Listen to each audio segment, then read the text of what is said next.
Hello, good evening, good day, everybody, and welcome back to this weekend's Ask Abhijit show, the first one of this weekend.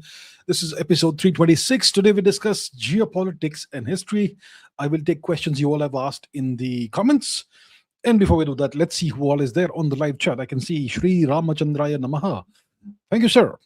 Geopolitical Dubai is here from Indore. Anonymous R7U5T, good evening. My actuarial sessions is also here. Gajapati Dev is here from Odisha. Good evening. Advait Ashwani Abhivadanam, indeed. Thank you.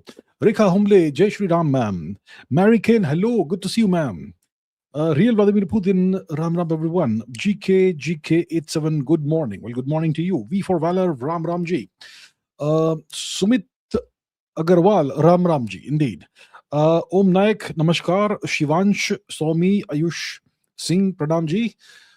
Feel Strong Man, hello, everybody. Hello to you as well. Krishna of the Surinamese, Netherlands, good to see you, sir. Good evening and good morning, wherever you are. IPK1S says, Guten Abend aus Deutschland. Well, Guten Abend to you as well. Geopolitical Dubai, once again from Indore. Real Vladimir Putin, Ayush Singh, Feel Strong Man. Somi is here from Jaipur. GK, Namaste Ji. Sumit, Z4I9X, Namaskar. Ankita Kachap, good evening, ma'am. Nirvana Shanks, Konnichiwa, sir. Konnichiwa.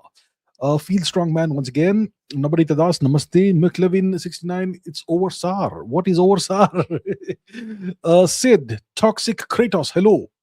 Random Skull, Jai Shri Krishna, indeed. Patil Trupti, Namaste Ji, Namaste ma'am.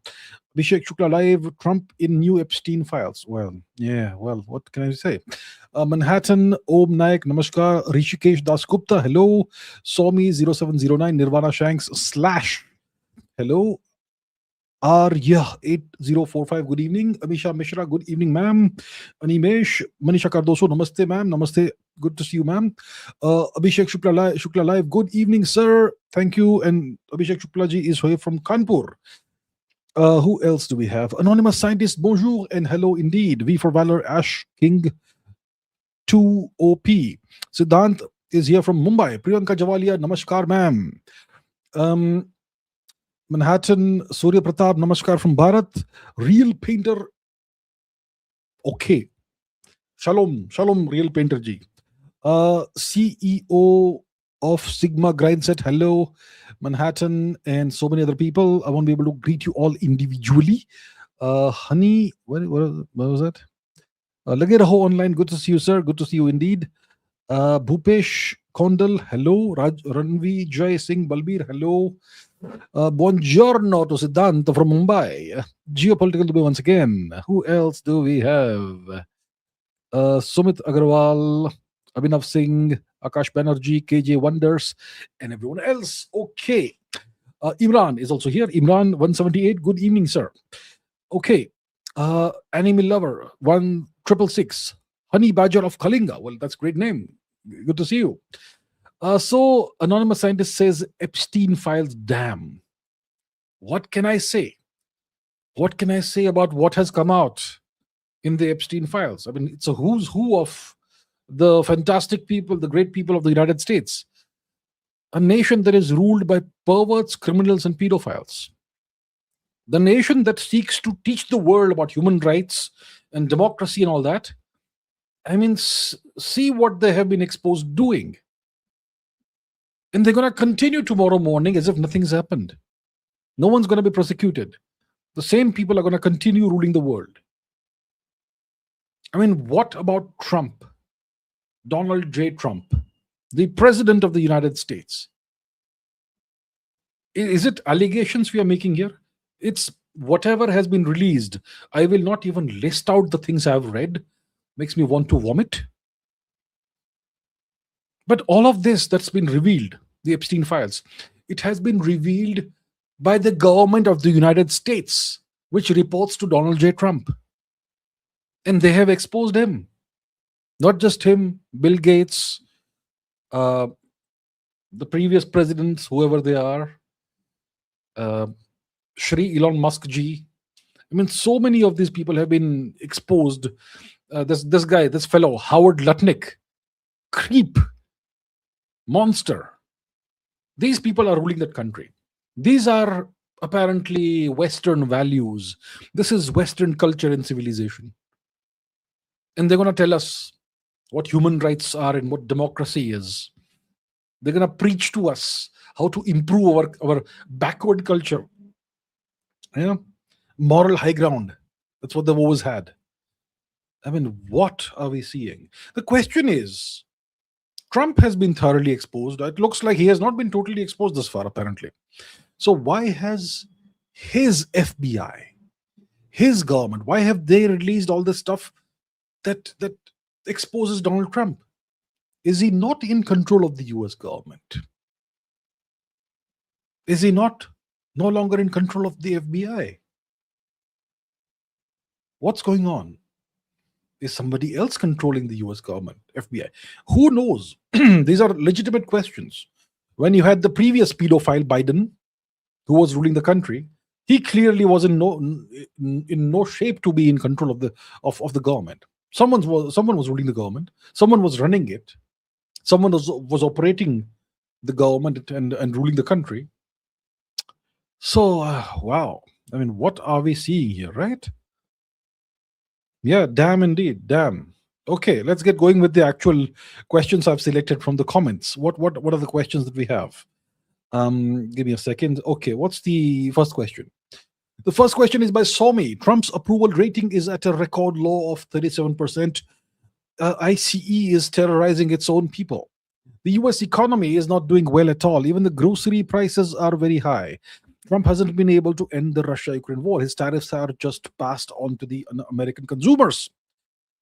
Apart from Venezuela, the abduction of the Venezuelan president and his wife, and apart from the attack on wokeism, whatever that is, Trump hasn't been able to achieve anything substantial. Do you think Trump is a liability to the US establishment, or what is traditionally called the deep state? Well, first of all, let us list Trump's achievements or non-achievements thus far. So if you remember, all of you, while he was campaigning for the presidency, Trump repeatedly promised to end the Russia-Ukraine war within 24 hours of taking office. He even claimed that he will have it settled possibly before the inauguration. Right? It's been over a year that he has been president. The war is going on. And no peace deal, comprehensive peace deal or partial peace deal exists. Nothing exists. Terrible failure, miserable failure. You know, back in the 2000s, there was a president in the US called George W. Bush. And those were the early days of Google and search engines and all that. And no one knew what SEO used to be. No, at that time, nobody understood SEO, search engine optimization. And there was a time when if you went to google.com and you typed in miserable failure and hit enter, the first result would be George W. Bush. Somebody had used SEO techniques, which was a very new set of techniques at the time, very new concept, to ensure that Google gave you George W. Bush as the first search result when you searched for miserable failure. Well, today's miserable failure clearly is Donald Trump. When it comes to the Russia-Ukraine war, he repeatedly promised he will end the war within 24 hours of taking office. Miserable failure. What other achievements can Donald Trump boast of? I mean, he has successfully undermined decades-old security partnerships with his own allies, especially Europe, the EU nations, and the NATO nations. He has had this highly transactional approach. He's telling each of his allies that you are a financial burden on me. He has been giving his allies the third world treatment that the allies are not accustomed to. The allies we're talking about here are the nations that are part of the EU and NATO. They are used to being treated as equals by the US. They know they're not equals in terms of hard power or whatever, but the approach, the treatment is that of equals, right? Polite, courteous, diplomatic treatment, respectful treatment, and so on. Trump has been openly telling them on their face that you all are financial burdens to me. He's been treating them like third world nations. Well, that's terribly disrespectful. And Trump's approach has been incredibly transactional. He has focused, he's fixated, he's obsessed on short-term deals, he's obsessed on tariffs. And public attacks on all his partners, North American partners, Central American partners, European partners, whoever. And this has essentially actually had the effect of increasingly isolating the US, right? And this approach neglects the major strategic challenges the United States faces. And as we remember last year, what, April or something, 2025, he imposed the highest US tariffs since the Great Depression, right? And he called this Liberation Day. He said that jobs will come roaring back and factories will come roaring back to the US. What's happened? Every month after that, manufacturing employment steadily fell. It decreased in the US. So his actions have had the exact opposite effect compared to what he had claimed it would have. And then we have mass deportations. We have these detention camps of people, humiliating treatment given to people who are non-citizens. Trump has expanded the use of police, even soldiers as immigration enforcers, and all the ICE brutality that we are seeing all around the place, right? And Trump has been trying to restrict birthright citizenship. That's been part of the US ethos for the longest time, right? Birthright citizenship has been it's been kind of sacrosanct in the US. So that he's trying to restrict, right? So overall, Trump has been, apart from the abduction of Maduro, a miserable failure. I mean, look at the treatment he has meted out to India, and what is the outcome that he has achieved? India said, okay, you don't want to deal with us, you want to adopt maximalist positions, we'll go and deal with the EU. We'll do trade deals all over the place, we'll just ignore you. And the EU has done the exact same thing. The EU went to India. India and the EU have signed the mother of all trade deals. What did Trump achieve? Isolation. Trump is isolating the US. The thing is that nobody can ignore the US. It's so powerful. But nobody wants to deal with the US. Everyone's looking for alternatives, right? So that's the situation. I mean, miserable failure thus far, Trump. So is Trump a liability to the deep state?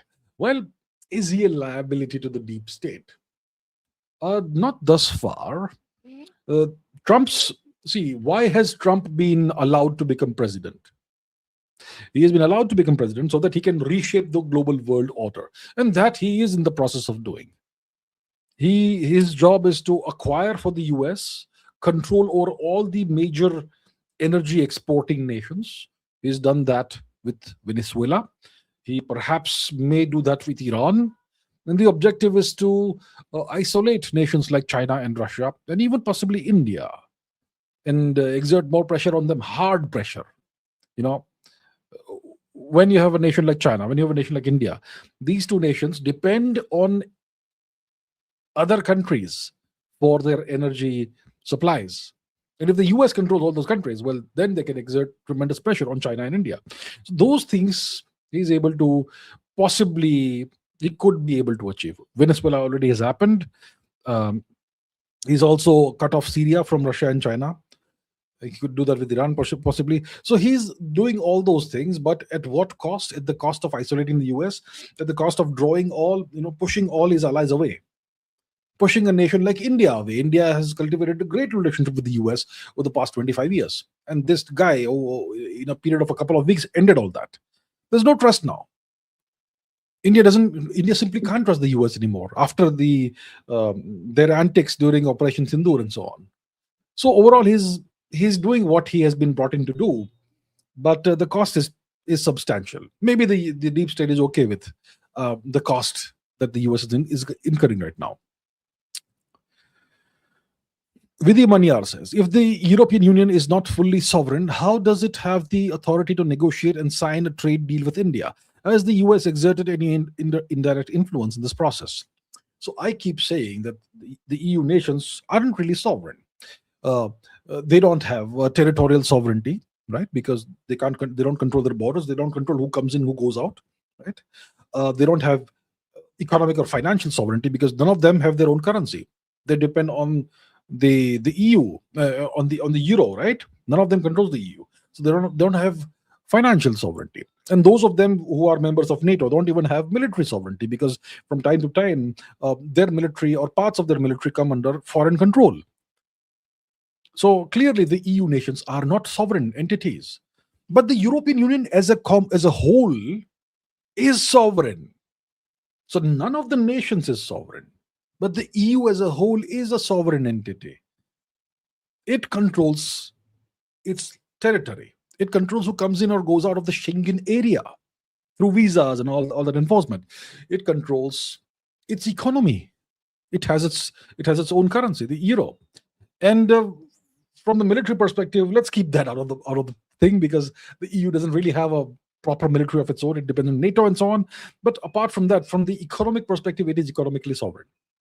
So it is economically sovereign. And that's why it has the authority to negotiate on its own a trade deal with India and sign this said trade deal. So that's the situation. It's not like the EU is non-sovereign. The individual nations that make up the European Union, those aren't sovereign. The EU is indeed economically or financially sovereign, legislatively sovereign, and territorially sovereign. The military issue is a whole different story. That is not the thing we're discussing here. Has the US exerted any indirect influence in the process?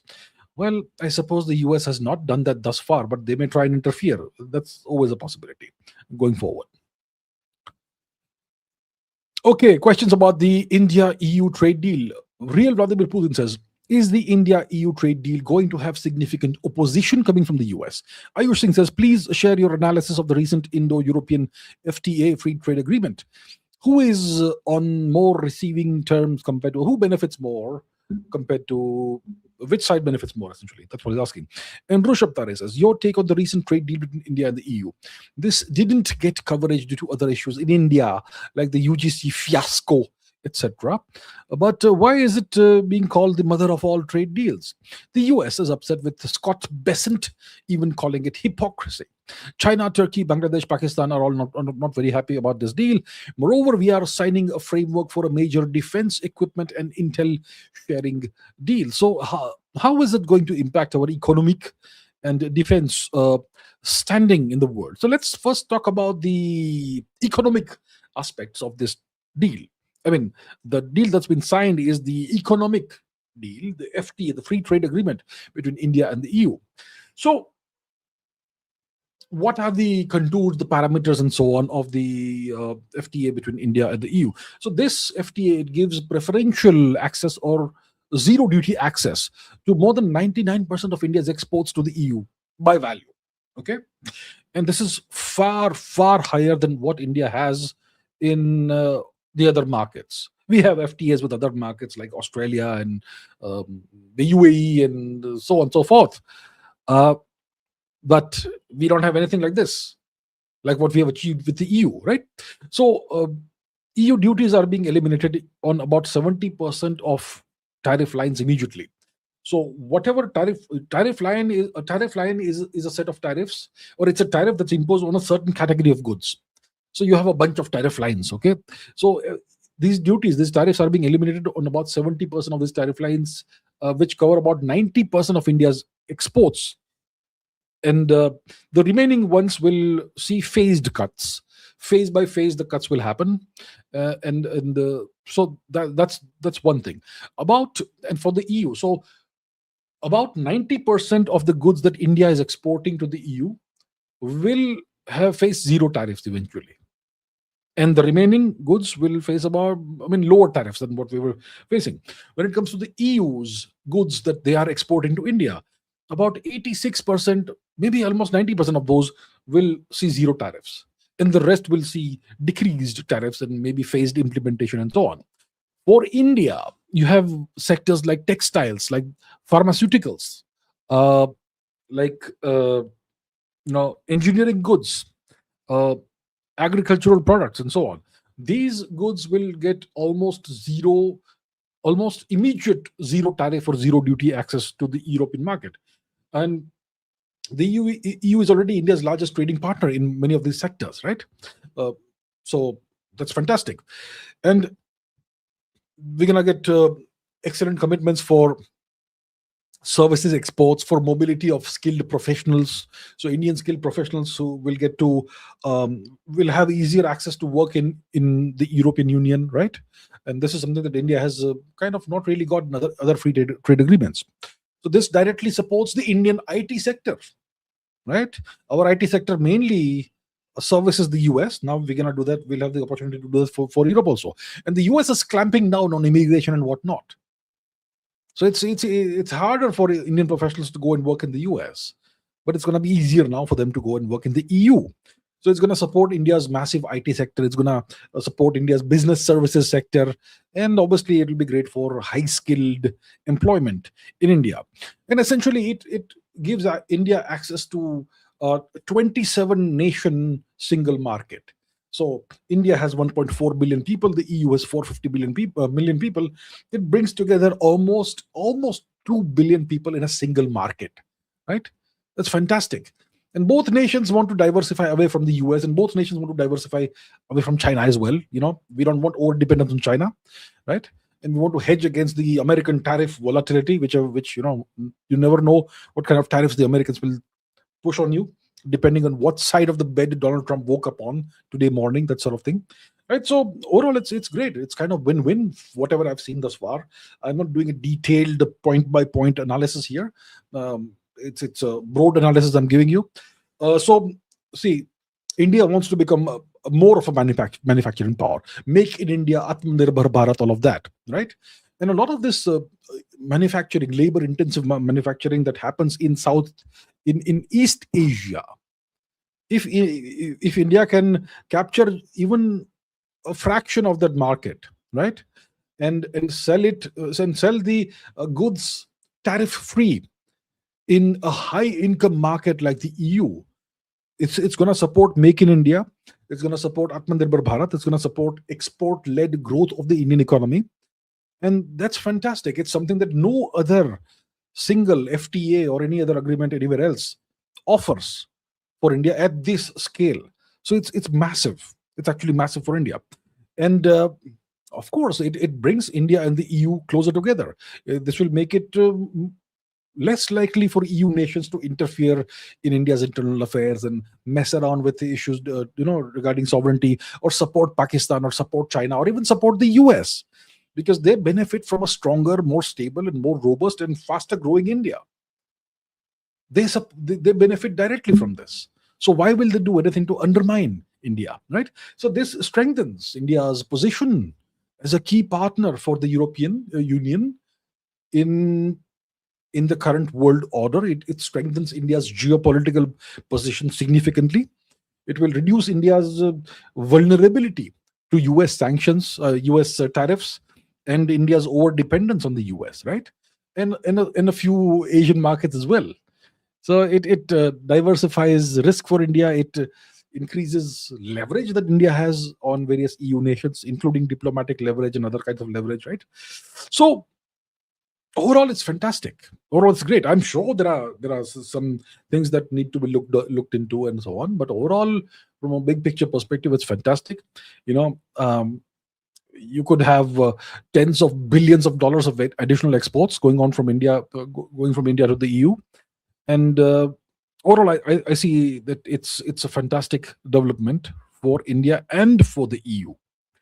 So I think it's kind of a win-win situation, right? The US is upset. Yeah, the US will be upset about this because they thought they're gonna bring India, they're gonna drag India back to the negotiating table. That India is gonna come and say sorry to the US and agree to the US to the trade deal on American terms. Well, that's not happening. And India's got this big trade deal with the EU. We don't need a trade deal with the US. It can keep it in the freezer, in deep freeze if they want. So the Americans are upset. And they are moaning about this and complaining about the EU and so on, right? Besant calling it hypocrisy. Well, he is the hypocrite there. China, Turkey, Bangladesh, Pakistan not happy. Who cares? I mean, who cares about Turkey, Bangladesh, Pakistan? How do they matter? Insignificant nations. China hasn't said anything about it, as far as I know.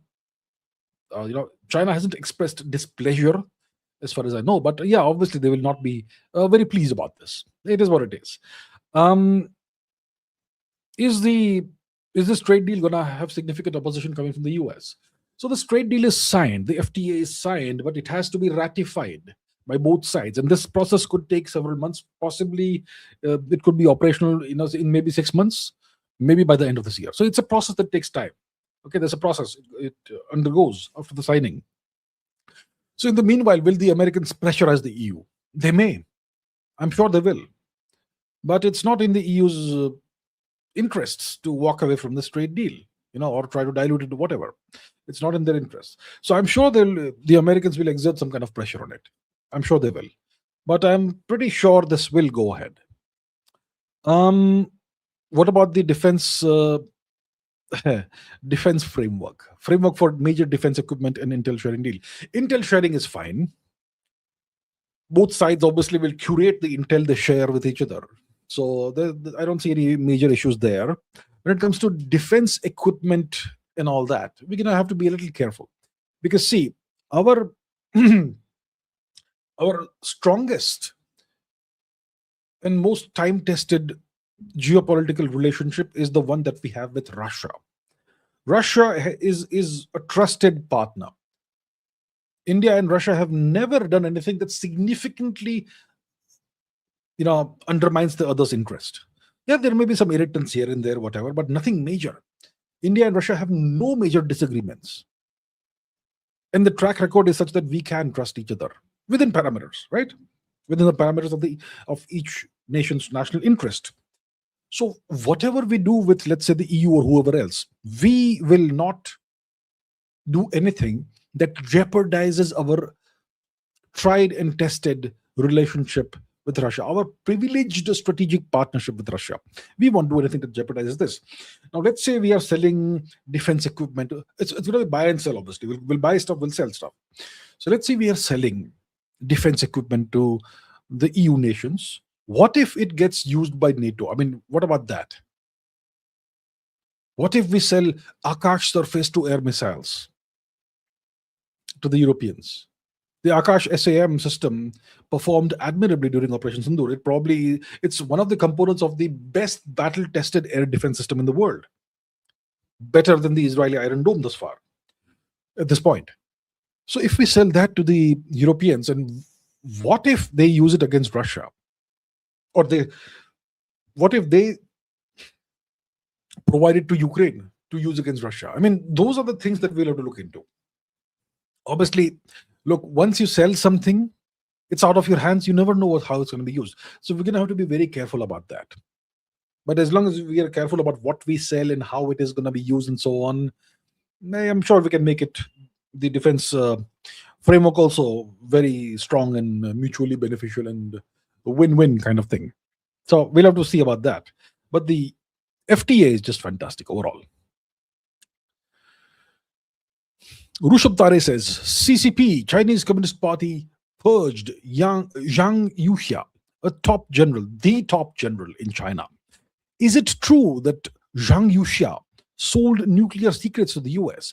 Was it because Xi Jinping feared a coup? Come to other things. The demographics are collapsing and the economy is not growing as earlier, with only rising tech plus AI and a huge trade surplus saving them. China. Will China become a one pony trick of exports? Is in such a situation, can they do something against India, Russia, or Taiwan? Please tell your overall assessment. Okay. So yes, the CCP has indeed purged Zhang Yuxia and another general. In the past 2 years or so, they have purged more than 13 top-ranking generals and accused them of various things such as creating chaos and being indisciplined and whatnot. Essentially nasty stuff in Chinese Communist Party parlance. Now, if you look at the official reports coming out of Beijing, the official Chinese Communist Party communiques about this event, about the ouster of Zhang Yuxia, they don't mention anything about selling nuclear secrets or whatever. I haven't seen any of that. I'm saying what I've seen is that he trampled upon party discipline and trampled upon something else and so on, and greatly harmed Chinese Communist Party interests and national interests and military interests and that sort of thing. Long wall of text with all those things, which typically are code for something else. But there's no mention of selling nuclear secrets. So the Wall Street Journal claimed that he has been accused of selling nuclear secrets to the US, but there's no such claim or statement in the official communications from the Chinese Communist Party. So what is the Wall Street Journal inventing news out of thin air. What are they doing? On what basis do they make these claims? They have sources. What sources? Yeah? You think you have sources in the Chinese Communist Party who will tell you these secrets? Really? The Western media, it often manufactures this fake news, blatant fake news. Right? I mean, the claim that 30,000 people have been killed by the Iranian government in Iran. I'm not saying people haven't been killed, but how do they know it's 30,000? Earlier, it was a couple of weeks ago, it was 12,000. On what basis do they create do they make these claims? I see no factual basis to the claims they make. It's just propaganda. The Western media is a propaganda arm of the US and NATO. That's what it is. There's also been this claim that there was a shootout in a Beijing hotel where Mr. Xi Jinping was staying. Apparently, Mr. Xi Jinping changes hotels every 2-3 days because he's worried about there being a coup. That's what this story claimed. And then this Chinese general Zhang Yuxia apparently was about to launch a coup. And Xi Jinping came to know about the coup just 2-3 hours before it happened. And he quickly left the hotel. And then Zhang Yuxia and his men, they come in and they find Xi Jinping's bodyguards there. There's a shootout. And then eventually Zhang Yuxia is arrested, that sort of thing. That's another story that's been making the rounds in social media or wherever it is. I mean, on what basis do they make these claims? Nonsense. All I can rely on and all you should rely on is the official communications. Of course, you can pay attention to the little rumors flying around. Sometimes there may be some kernel of truth in there, but overall, don't rely on. You can look at the rumors and so on, but don't start believing rumors which lack any substantiation. Now coming to the other stuff, the demographics are collapsing. Okay, that's fine, but it's going to take 20-30 years for the effect to be really visible. The economy is not growing as earlier. True. The GDP seems to be stuck wherever it is the past 3 or so years. That's weird, right? Rising tech and AI, huge trade surplus saves China. It's a good thing for China. So in this situation, overall doom and gloom situation, can China do something against India, Russia, or Taiwan? Taiwan, they can't take. China is very, very, very scared of a military confrontation with the US. They know they can't win it. Now, at least some of you should be able to understand how powerful the US is after the developments of the past few weeks, right? The Chinese can't do a thing. The US is just too powerful. The US is too powerful even in China's own backyard, Taiwan. China can't do a thing. If they try to take Taiwan, not only will they fail, even if they succeed, they will take an island that's in ruins, nothing of value in there. But if they go to war over Taiwan, they're going to lose a lot of their infrastructure. They're going to take a lot of damage because the Americans will press into action the Japanese military and the South Korean military as well. Okay? So it's going to be a disaster for China if they try to take Taiwan. Can they do something against Russia? They depend on Russia increasingly for oil. The Americans control so many of the sources of Chinese oil. The Americans, well, they can tell the Saudis to shut down exports of oil to China. The Saudis will have to do it. The UAE will also do it if the Americans request them to do so. What about nations like Nigeria and whatever, Indonesia, etc.? They will also do what the Americans tell them to do. What about Iran? Well, Iran may also be pressurized into a deal with the US. That is, we will not bomb you to the Stone Age if you stop exporting oil to China. Then Iran may also take a deal like that. Then what does China do? It has to depend on Russia only then, right? So China can't do a thing against Russia. What about India? I mean, when China is under increasing pressure, China is under increasing pressure, is getting isolated. Do you think it makes sense for China to go and do some stupid action against India? Makes no sense. It actually makes sense for China to improve its relations with India. So that is the overall assessment. Right now, China is under tremendous pressure and multiple constraints of various kinds. Right now, China just wants to weather the storm if it can. That's where we are. Samarth Pramanik says, day by day, it is getting very clear that China is afraid of any military confrontation, especially with the United States. Despite growing the economy and the military for decades, China is not able to take Taiwan, which sits in China's own backyard. What are the constraints that China faces despite growing itself so big? And why is China afraid of any military confrontation? Okay, what are the constraints that China faces? One constraint that China faces is that it has almost zero power projection capabilities. It has almost zero offshore or extraterritorial military bases or naval bases. The Americans have more than 800 extraterritorial military bases that essentially span the entire world. They can intervene anywhere militarily on the globe at about, let's say, 60 minutes notice. How many extraterritorial bases does China have? It has Djibouti, which there's a US base also on Djibouti, so that kind of balances things out. And there is one or two on Madagascar, small. There is Gwadar, which, well, now it's under Pakistan is a US vassal now, so China can do a lot in Gwadar anymore. And that's about it. What else does it have? Nothing really. So China can't project power. The Americans can project power all the way into China. They have Guam, they have Diego Garcia, they have so many, they've got Japan, they have South Korea, they have so many other relationships. They have great relations with the Philippines. The Chinese have been bullying the Philippines. The Chinese are digging a hole of their own, they're in a hole of their own making, essentially. So there is the lack of power projection capabilities that the Chinese face. The second constraint is that they have cultivated hostile relations with all their neighbors. They nearly went to war with Russia in 1969. The Russians have never trusted China after that. The Chinese have been claiming territory from all their neighbors. Nobody likes them. Nobody trusts them. Everybody fears them. The Chinese have deliberately refused to demarcate the India-Tibet border for decades. Maybe now slowly India starts getting the advantage because we have an undemarcated border. All this time it's been China with the advantage, front foot.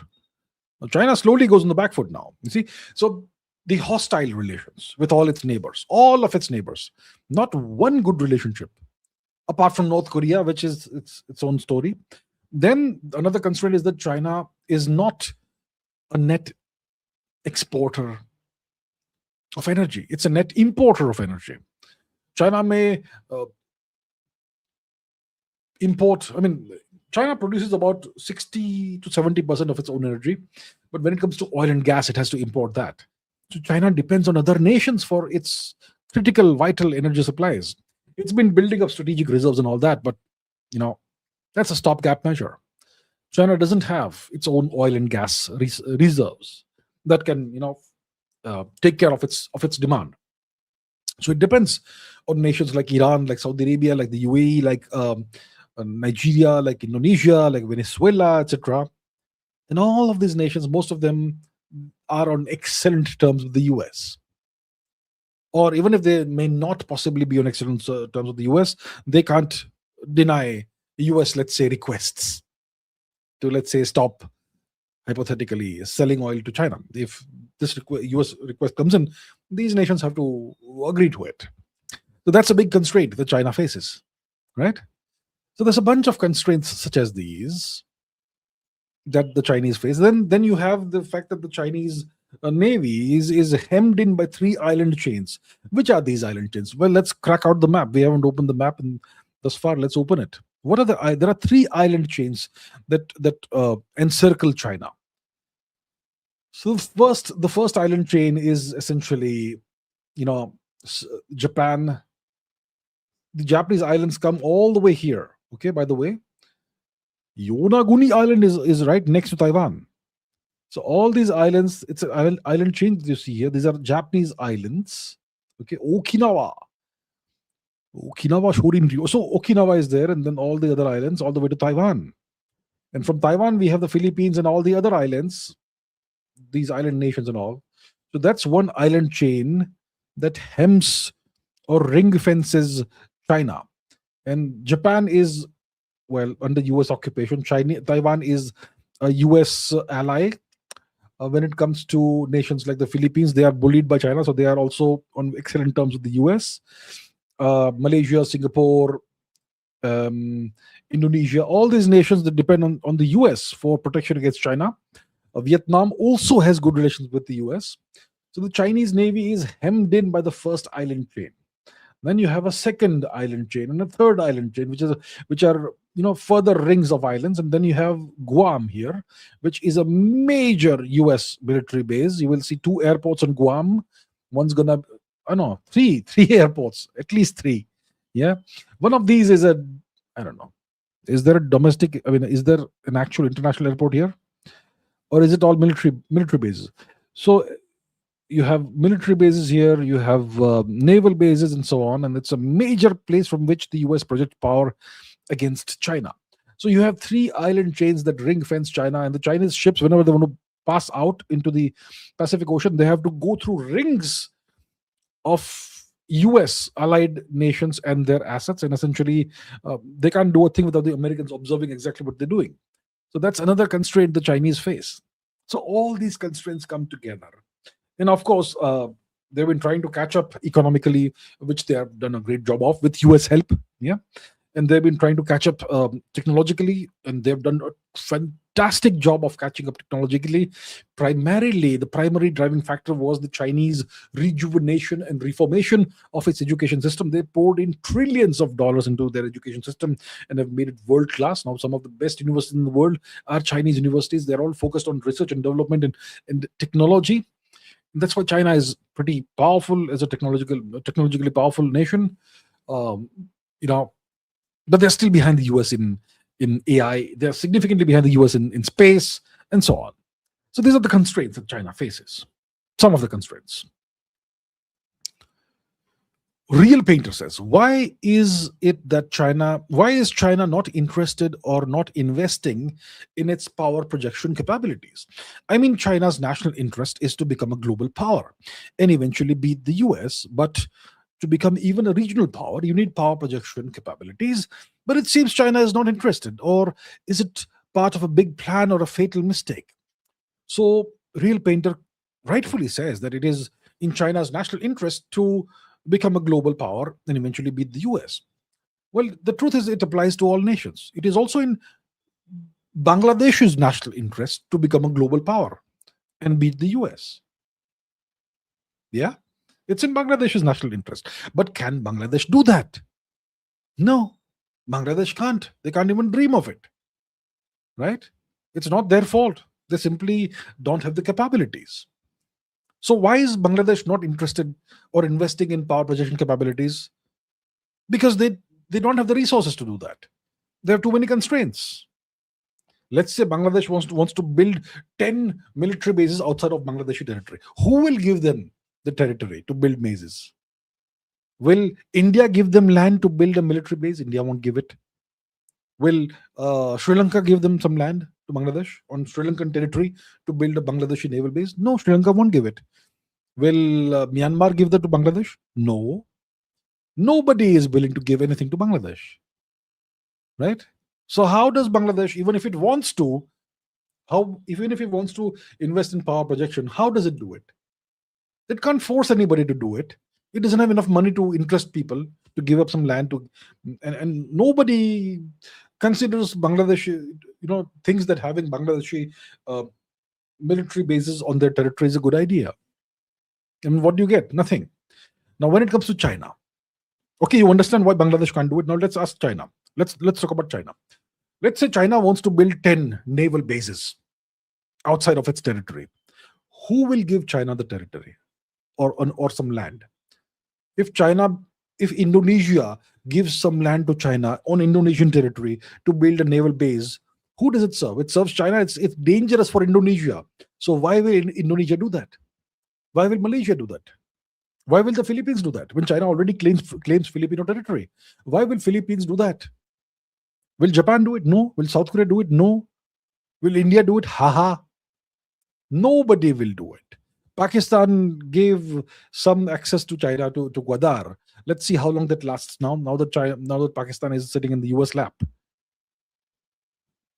China has Djibouti. It's some part of Djibouti. Djibouti. Let's see, Djibouti. Djibouti is right here. Okay. Djibouti Chinese naval base. Djibouti Chinese base. Zoom in. Here we go. Okay, so here we have it. The Chinese base. It's not telling us exactly which one it is. Um, yeah, once again, I'll not go and zoom in and try and figure out which is Chinese, which is whichever. But the Chinese have some access to this Djibouti port, but so does the US. I mean, see, look here. This is Djibouti, right? Let's see. We have an interesting air base here. Let's try and see what exactly do we have here. This looks like radars and whatnot. But what kind of aircraft do we see on this airbase? Do we see any aircraft? Look at that. Is that a Reaper drone, American drone? So this is a US airbase, clearly. They are using it for drones, for those nasty Reaper or whatever drones. So if the Chinese have some facilities here, they are right under the nose of the US. So once again, the Chinese can do a lot with this. And so on. So the thing is, nobody wants to give China access to their territory. So even if China wants to do it, even if China is willing to give a lot of money, nations are afraid of China. Afraid of China. They don't want to do it. So it's not like China is not interested or China is not investing. It's that there is a tremendous lack of trust when it comes to China. Nobody trusts China. Okay? If India asks for a naval base in Indonesia, for example, or Vietnam, they don't fear India. They know that India is not going to turn up tomorrow morning with 20 ships to take over the country. For Indonesia, it happened 1,000 years ago, which was a different story, but nobody's afraid of that, right? India is not going to behave that way. These nations know India doesn't do that.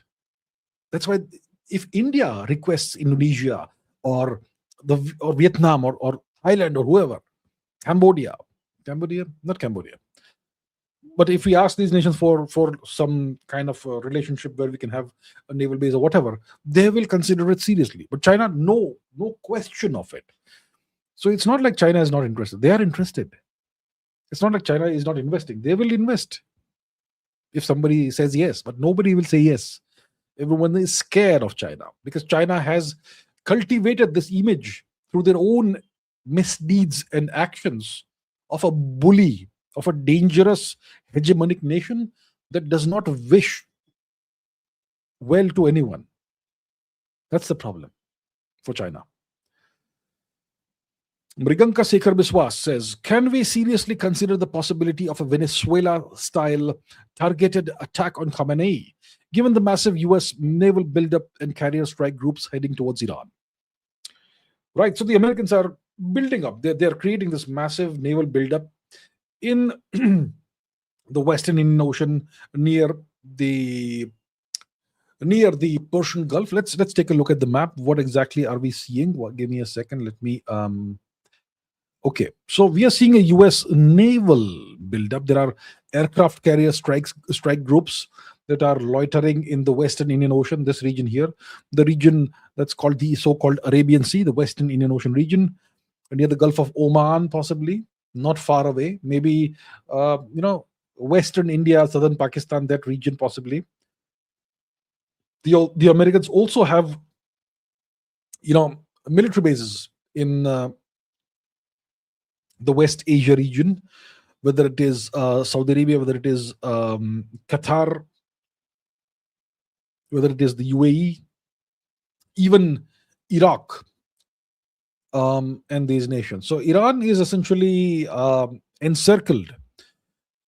Pakistan is now a US asset. The Americans can use Pakistani airspace for whatever they want. Pakistan won't say no. Afghanistan also is, well, for whatever reason, on America's payroll right now. So Iran is kind of, encircled. And the Americans have sent these aircraft carrier strike groups in the region proximate to Iran. So the Americans are building up they are creating a military buildup that can be used to, let's say, either invade Iran or possibly launch strikes at Iran. Now, what's the point of launching a strike on Iran? What's the objective? There has to be a clear objective.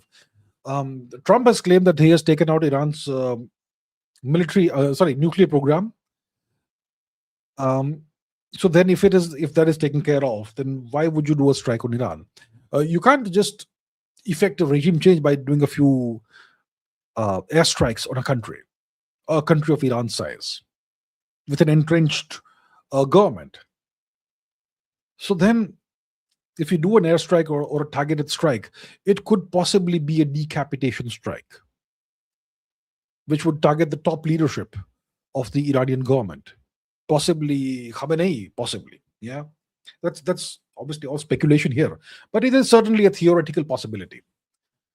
So what does the US see? We have to first understand, what does the US really want when it comes to Iran?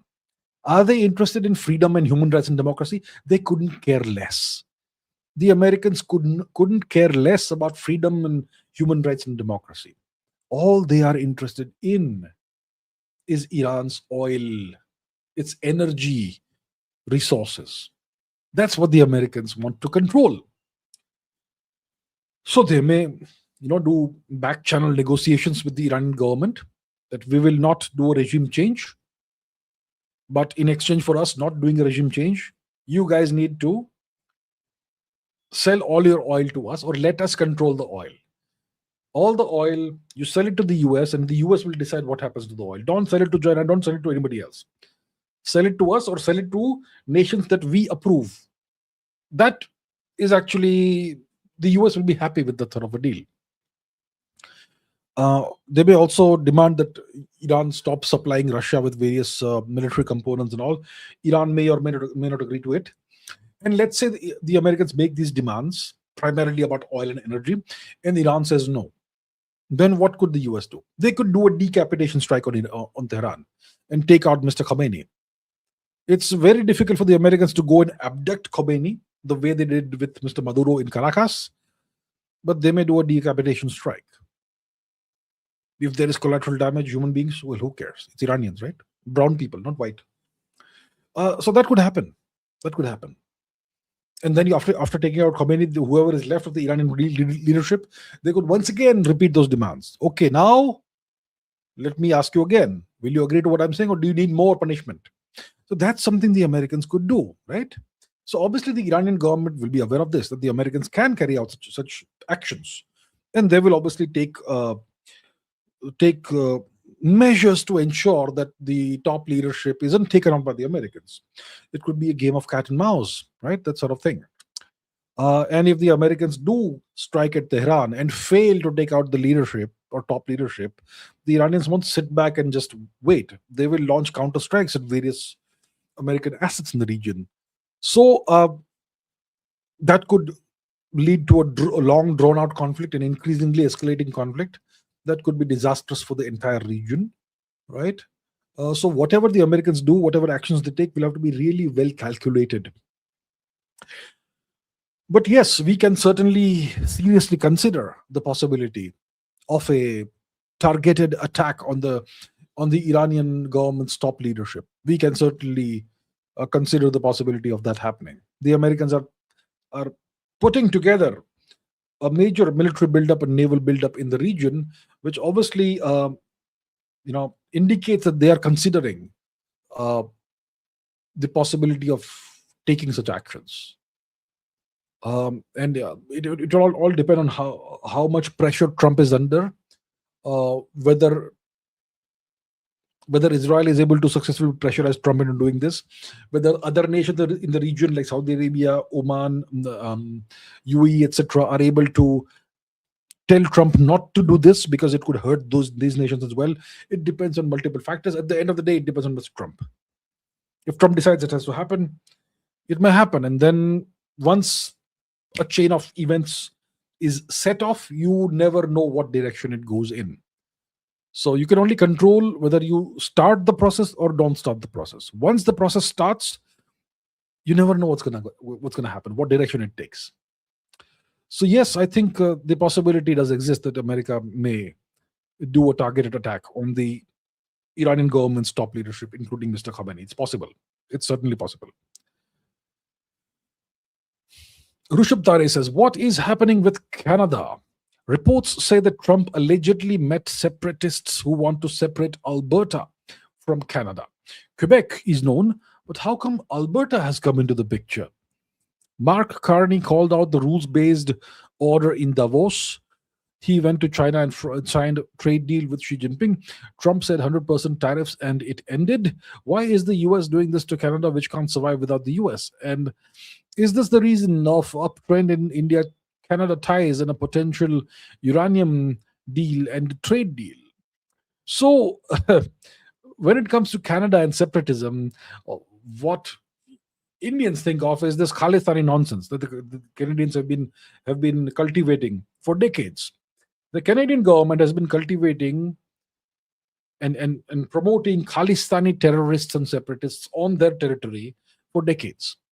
A lot of these Khalistani separatists are Canadian citizens. Some of them are outright terrorists, anti-India terrorists. They don't do terrorism against Canadian citizens or citizens of any other nation, only against India.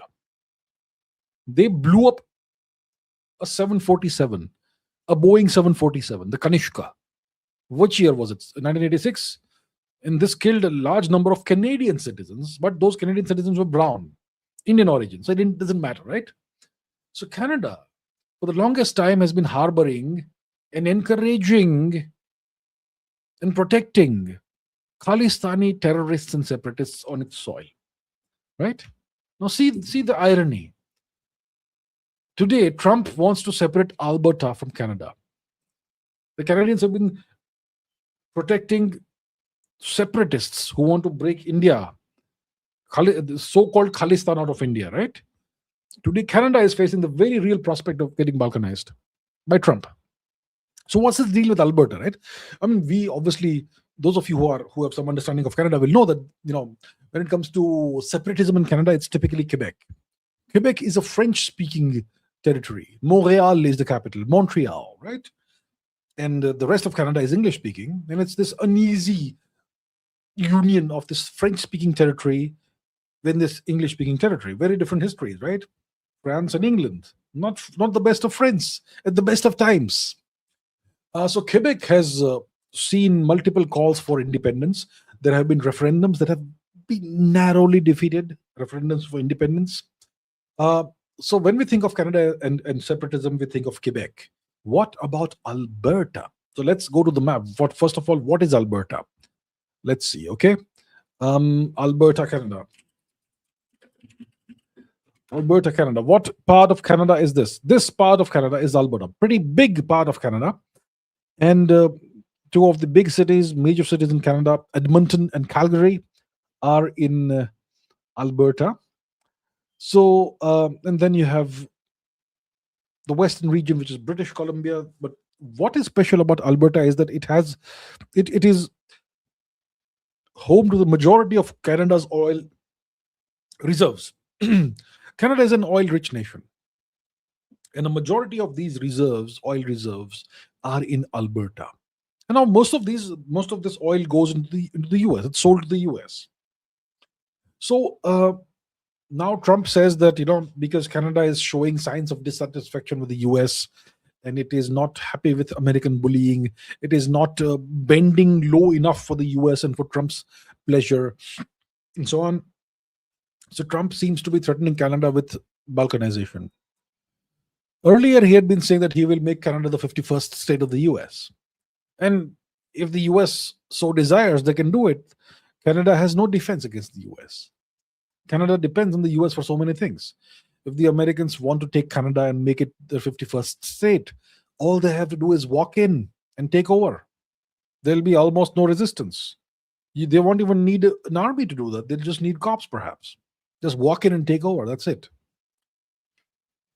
And Trump has been, when Justin Trudeau was still the prime minister, Trump used to call Trudeau the governor of the state of Canada, right? That sort of thing. So Trump has been making these remarks for quite some time, and now he or some of his minions held a meeting with Albertan separatists. So you see, we in India, we're aware of American attempts to balkanize India from time to time, from the 20th century onwards. I mean, the Americans funded and financed Pakistani terrorism against India. We know that. Some of this financing and funding went into the Khalistan movement, the 1980s, the Punjab insurgency and terrorism, which which we had to fight and bring to a hard fought end, right? The Americans funded and financed that. The Kashmir issue, that again, the whatever actions Pakistan has taken, the terrorist actions and all that, you know, terrorism in Kashmir for decades, spilling out of Pakistan, all funded and financed by the US, right? Right now, we are facing a major crisis in Manipur. Right now, the news media is not reporting it, but Manipur is under foreign occupation. At least half of Manipur is under foreign occupation by Kuki infiltrators who have walked in from Burma. And the objective is to create this artificial fake nation called Kuki land for Christ. Kuki land for Christ. Who is behind this? It's once again the US. When the Bangladeshis claim that they will make India's 7 sister states in the Far Eastern states part of Bangladesh, who is encouraging them to do this? It's the US. So all of this balkanization, all these balkanization projects about versus India, the Americans also play this game of subnational diplomacy in India. Once again, that the objective is to balkanize India. So we in India, some of us are aware of the American efforts and attempts to play this game of balkanizing India. But Trump, he's going to do it even to his own allies. He wants to balkanize Canada now. He wants to take Greenland and balkanize Denmark. So, yeah, that's the US. The US has no friends. The US has no allies. The US only has disposable assets who must be useful, or they will be reconfigured until they are useful. Right? The US is an empire. An empire has no friends. So that's what the US is. I think it's very clear now that this is the game the US plays. Now, what about the India-Canada relationship? Well, Carney wanted a deal with China, did not quite happen, right? If Carney wants a deal with India, even if you sign it, will the Americans allow Canada to operationalize it? Uranium is a pretty, it's not oil, right? Uranium has other uses too. Of course, India will be happy to buy Canadian uranium, Canadian oil, Canadian whatever. India is the world's largest nation in terms of population. India wants everything. India wants to buy everything from whoever has something to offer. So we'll be happy to have a trade deal with Canada, FTA of some kind. We'll be happy to have a uranium deal also with Canada. Will the Americans allow Canada to do this? The Canadians, especially in the Carney government, they are clear that it's beneficial for Canada to have better relations with India. Perhaps mend fences with India. But will the Americans allow them to do this? That's the big question. I think, well, I'll be actually surprised if this happens, this set of deals with Canada. And even if it happens, will it actually go ahead? Will it be ratified? Even if it's ratified, will we still see the operationalization of the deal? For example, we have this deal with the United States for the sale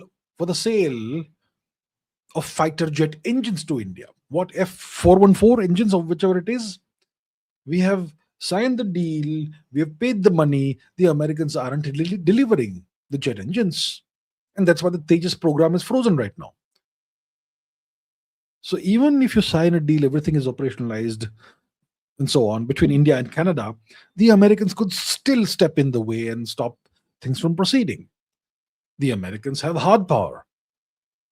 And the Canadians can't prevent the Americans from disrupting a deal. So that's why I think we can go ahead with the deal with Canada and so on, but the Americans may come in the way and disrupt it. That's a strong possibility, in my opinion. Arya Vashishta says, despite Russia being so powerful, how did the US develop so much influence in Russia's neighborhood, the Central Asian nations, and in the Caucasus region? Did the US do this through military might or economic power or something else? Okay, so first of all, let's go to the map and take a look at what nations we are talking about. Give me a second. Okay, where is map? Map is here. Okay, so let's talk about Russia. Russia. So, what are the nations we're talking about? After the breakup of the USSR, you had all these Central Asian republics that became independent: Kazakhstan, Uzbekistan, Turkmenistan, Azerbaijan, Tajikistan, Kyrgyzstan. We also have Armenia that became independent, and Georgia. This is the Caucasus region we're talking about. And obviously, we have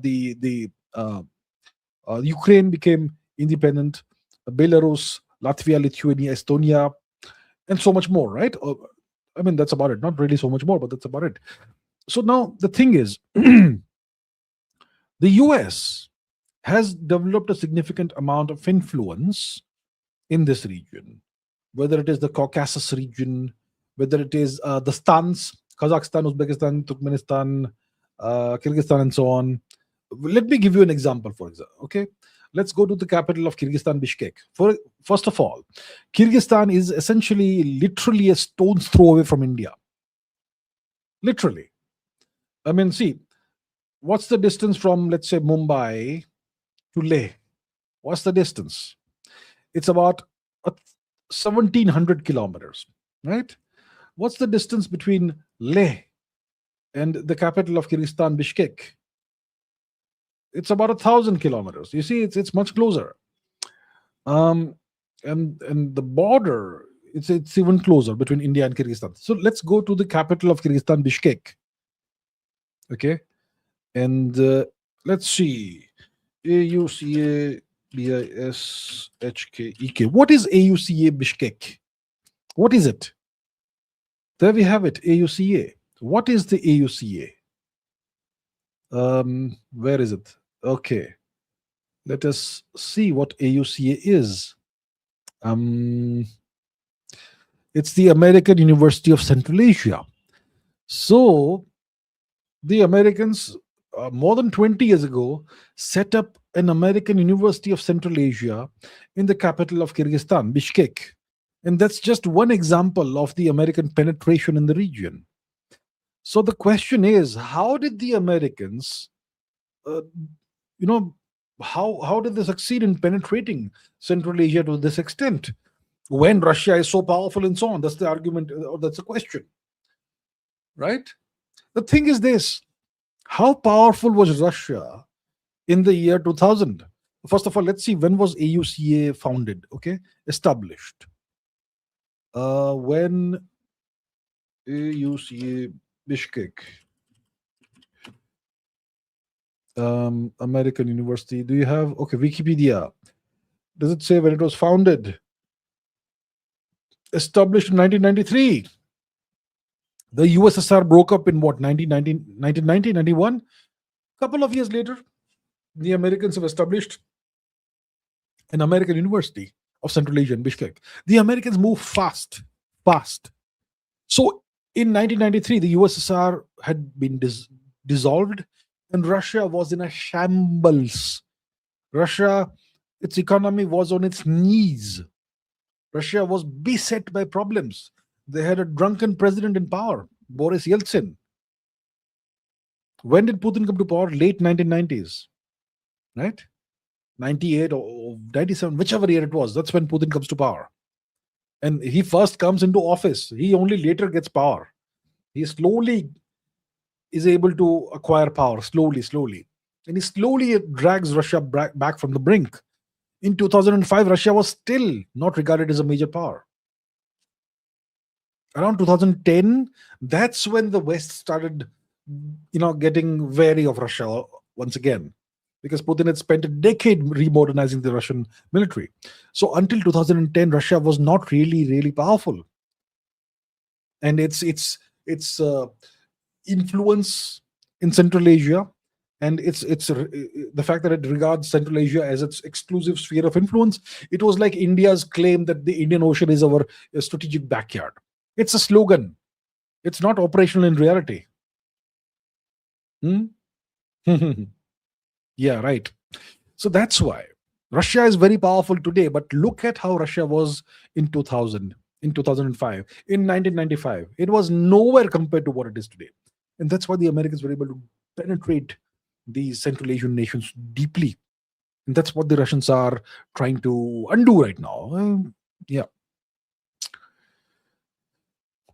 Real Painter says, how can we assume that India, after hitting a reasonable GDP or military growth in the next 5 to 8 years, won't become an American vassal or whatever kind of vassal? Because we still will be having the same inferior system that we have today, and maybe, possibly, hypothetically, a compromised leader may come to power after the 5 to 8 year mark. How are we going to deal with it? What's the guarantee we will not become a vassal of somebody? There's no guarantee. There's no guarantee whatsoever that we will not become a vassal. So, how do you guarantee you don't become a vassal? First of all, you need to have hard power, which is GDP growth and military growth. Military power also should grow, and obviously you need internal cohesion, which means you need infrastructure and so on, all of that stuff. And you need a robust economy. You need robust manufacturing, technology, all of that, right? So India, our economy is growing. Sure, we have a massive population. We have massive land mass, big resources, and all. That's why it's natural that our economy will grow, and our military expenditure is growing proportionally to our economic growth, right? So let's say in 5 to 8 years we are $7 trillion economy or whatever it is, $8 trillion economy. Fantastic. But we have internal problems. Our system is rotten. It's a colonial system. Our institutions are colonial in nature. We have a governance system, an electoral system that is unnatural for us. Westminster style parliamentary democracy, a system that evolved over a few centuries on a small island in the Atlantic, and it has now been forced upon a subcontinent sized nation. It's simply unsuitable for us. And we have all these structural issues and whatnot, things that compromise us, the alleged corruption all over the place, allegedly. So many issues. A totally rotten education system that ensures that people don't know how to, what is right from what's wrong. People still divided increasingly on caste lines, reservations, freebies, unconditional freebies, not conditional freebies, unconditional freebies. All these problems together, they can create the perfect storm. You throw some money, some cash at somebody, they'll vote for you. You throw some alcohol at somebody, they'll vote for you. That's the kind of people we have in India. The quality of your population depends on the quality of your education system. And the Indian education system is trash. It is rotten, and no attempt has been made to reform it. Nothing. The new education policy 2020, it's a joke. It's not reform. It's just cosmetic makeover. That's it. So, considering the fact that no significant reforms have even been attempted in the past 12, 13 years to clean up the system, considering that, there is no guarantee that even after becoming a larger economy and so on, there's no guarantee that we will not be vassalized. All it takes is one electoral result in a general election to have a complete U-turn in the story of India. The government had 12, 13 years to reform everything, to clean up the system. So, yeah, there is no guarantee. It's possible in 5 years we could be somebody's vassal. And that will send us back by 200 years. Another 200 years of slavery. It's possible. Yeah. Amisha says, Kiran Rijiju says, Arunachal could become the Qatar of India. Is this a crazy take, or do we have real potential for this? So, I'm not really sure what Mr. Rijiju meant by Qatar of India. But let's think about, so I'm not sure what exactly was the meaning, but let's take a look quickly at Arunachal Pradesh and what potential it has. So first of all, those of you who may not be aware, there are people in India who still don't know where Manipur, Arunachal, these states are. Many people still don't know this. No? So Arunachal Pradesh is it's the far easternmost state of India. In the far east, the northernmost state. It has a border with essentially Tibet. right? Tibet. Northern border with Tibet. It's a massive, massive state. Okay. Let's see Arunachal Pradesh. I just want to see the boundaries of the state. Why is it not showing the boundaries of the state? If I say, let's say, West Bengal, will it show me the boundaries of the state? It does show me the boundaries of the state of West Bengal. Google Maps does. Okay, let's say I say Assam. Assam. Will it show me the boundaries of Assam? Not quite. Okay, let's say Bihar. Bihar. Well, it does show me the boundaries of Bihar. So when it comes to the states in India's far east, Google Maps does not show the boundaries for some reason. Okay, let's say Manipur. Manipur. Does it show the boundaries of Manipur? It shows the boundaries of Manipur. So when you have a state that has a border with Chinese occupied territory, does Assam have that? I'm not sure. What about Nagaland? What about Nagaland? It shows the borders of Nagaland because there is no common boundary with Chinese occupied territory. So it shows that. What about Meghalaya? Meghalaya.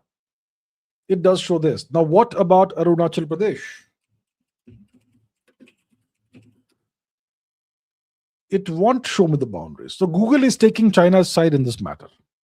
Let's see if I place my pointer in Chinese occupied territory, what do I get? Okay, here. It says Ningxi, Tibet, China. Okay, if I put it down here below the border, south of the border in Indian territory, it says Tibet, China in Indian territory. Look at that. Would you believe it? Indian territory, it says Tibet, China. This is the game Google is playing. The United States considers China to be a rival, but Google supports Chinese claims on Indian territory. Okay, look at this. Let's see what it says here. It says Tibet, China in Indian territory. This is really interesting. Here, Tibet, China in Indian territory. What about here? Unavailable. But closer to the borders, it will say Tibet, China. Okay, here is Indian territory. Here, it says Tibet, China. What about here? Unavailable. Would you believe it? So this is what Google does. This is what Google does. It shows Indian territory as Chinese territory. Now coming back to Amisha's question. So okay, Arunachal Pradesh is this big, large state that we have in the northernmost part of India's far east. Now the question is, what are the resources that we have in Arunachal Pradesh that could make the state valuable? So we have massive forests, first of all, in Arunachal Pradesh. We probably have a lot of natural mineral resources, which would require mining for extraction, but we have that in Arunachal Pradesh. We have these massive rivers, which would generate hydropower if we set up these hydroelectric projects in the state over these rivers. Of course, we would have to do it judiciously. We don't want to put dams all over the place, which could be harmful to the environment and create all kinds of potentially seismic or tectonic issues. We don't want that. So we have mineral resources. We have forests. We don't want to bring the forest down for wood. We don't want to do that. We have mineral resources, and we have a lot of water and a lot of hydroelectricity potential in the state. Okay. Now the state. Okay, let's do this Google search. Arunachal Pradesh land area. Pradesh land area. What's the land area? 83,743 square kilometers. Okay. 83,000 square kilometers. Population. Okay, 1.58 million. Population density. The lowest population density among all of Indian states, 17 inhabitants per square kilometer. That's the 2011 census. Badly outdated, whatever. Still the last census we have 17 inhabitants per square kilometer. So if we want to develop Arunachal Pradesh, let's say we want to do some mining activities, let's say we want to construct hydroelectric projects across or rivers or whatever, we will need labor for that. The population of Arunachal Pradesh probably cannot provide all the labor that's needed for this. So we'll have to bring in labor forces from other states. If we do that, it could work, but politically it could be a problem. It could be problematic. We have this Christian conversion mafia that is operational in Arunachal Pradesh, right? I hear that Arunachal Pradesh is being rapidly converted to Christianity. So if you bring in migrant workers from other states to do this work, the local Christian conversion mafia could create political issues.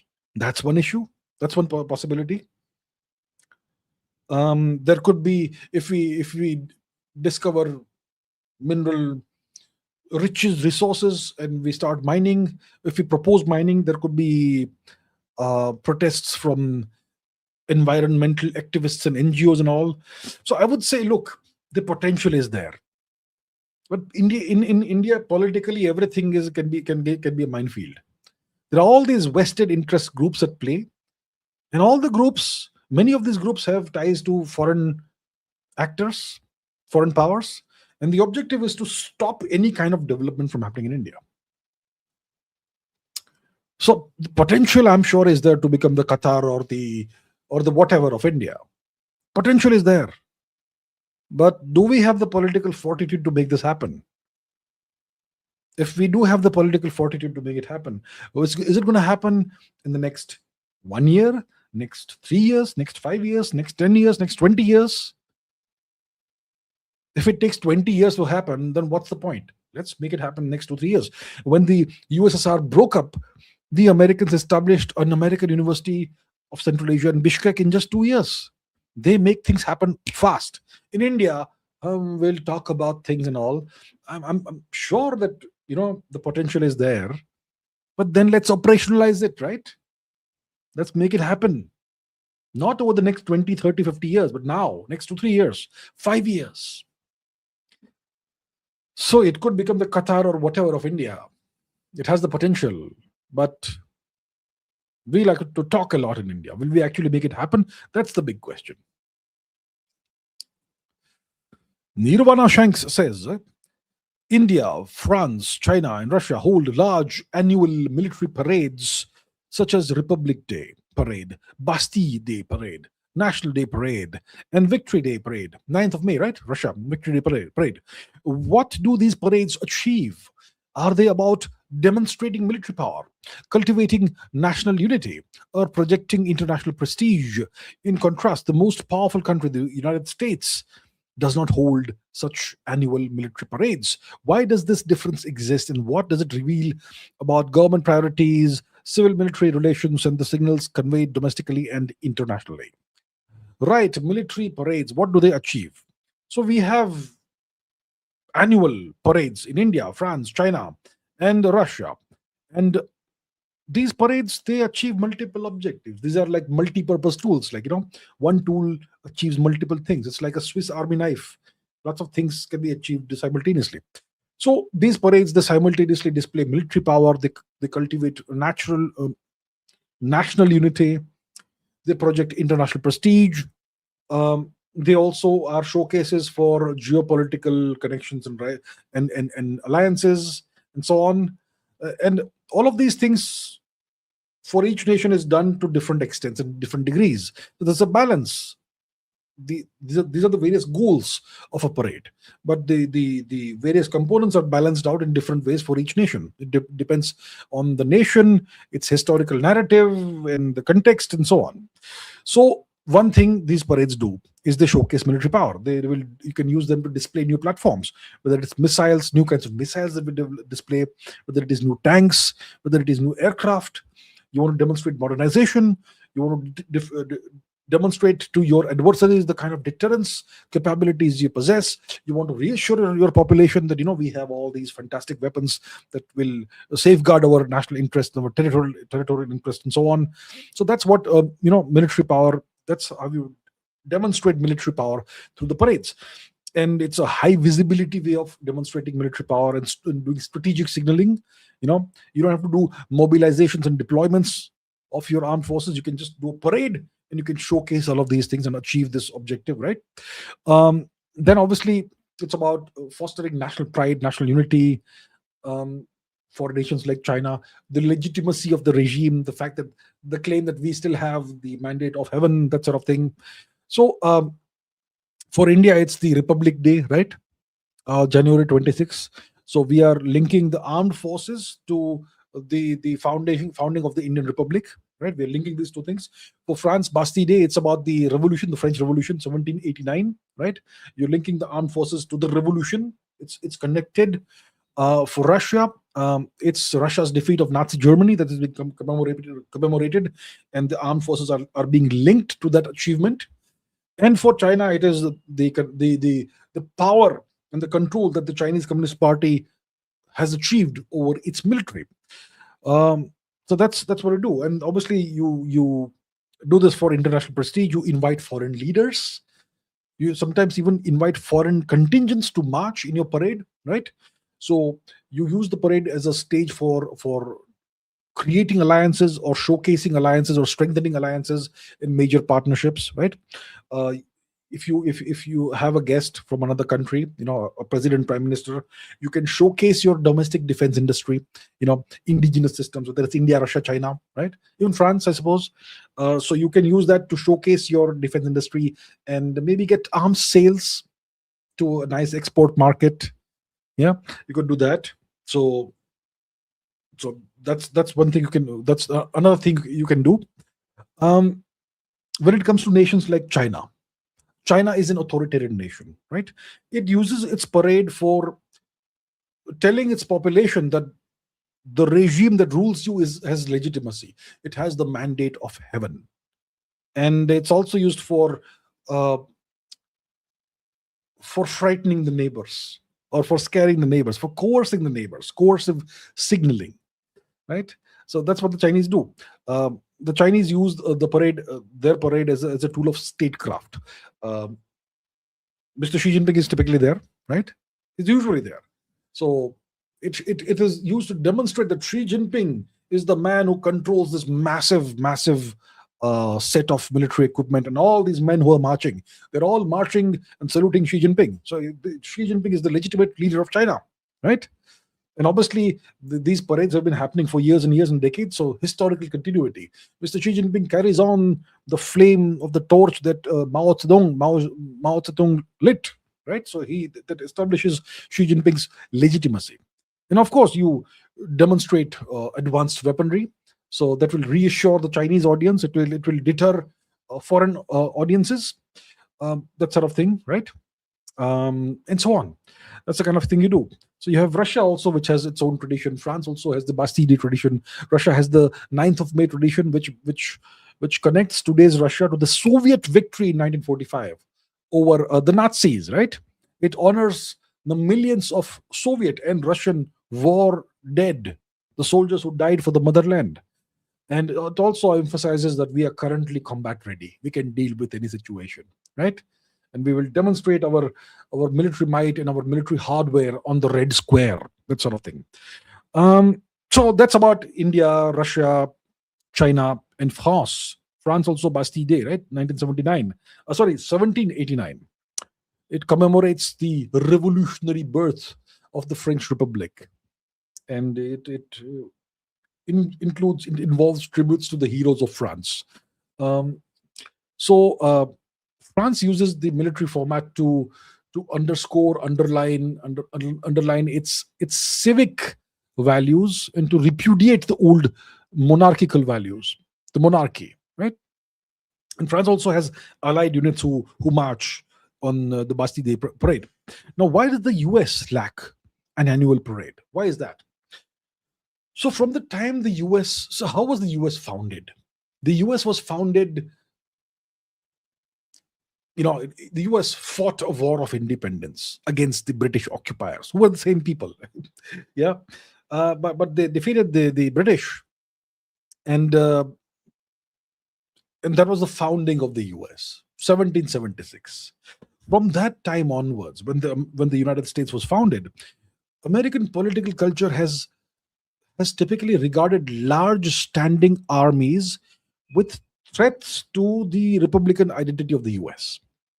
So because of this, the US is not very comfortable with these massive central parades that have the effect of visually elevating the military over the civilian leaders. Okay? And the US already signals power through global deployments, through wars, through regime change operations, through alliances, through technological demonstrations, through its aircraft carrier strike groups, through bombers flattening cities, and those so-called freedom of navigation operations in the South China Sea and whatnot. So the US demonstrates its military might in real-world scenarios routinely. Every few years, there's a regime change somewhere. It goes into Caracas and flattens a few buildings and kidnaps Maduro and his wife and takes them back to the US. There you have your military might demonstrated. You don't need a parade for that, right? So a domestic parade is not really important as a credibility signal for the US. And that's why the US it dispenses with these parades. It uses the military in real world scenarios and showcases to its people. There we have it. We are the most powerful nation in the world. Done deal. Okay. Lage Raho Online says, bro, the hard power nations are some or the other way trying to strengthen their stranglehold over the other nations.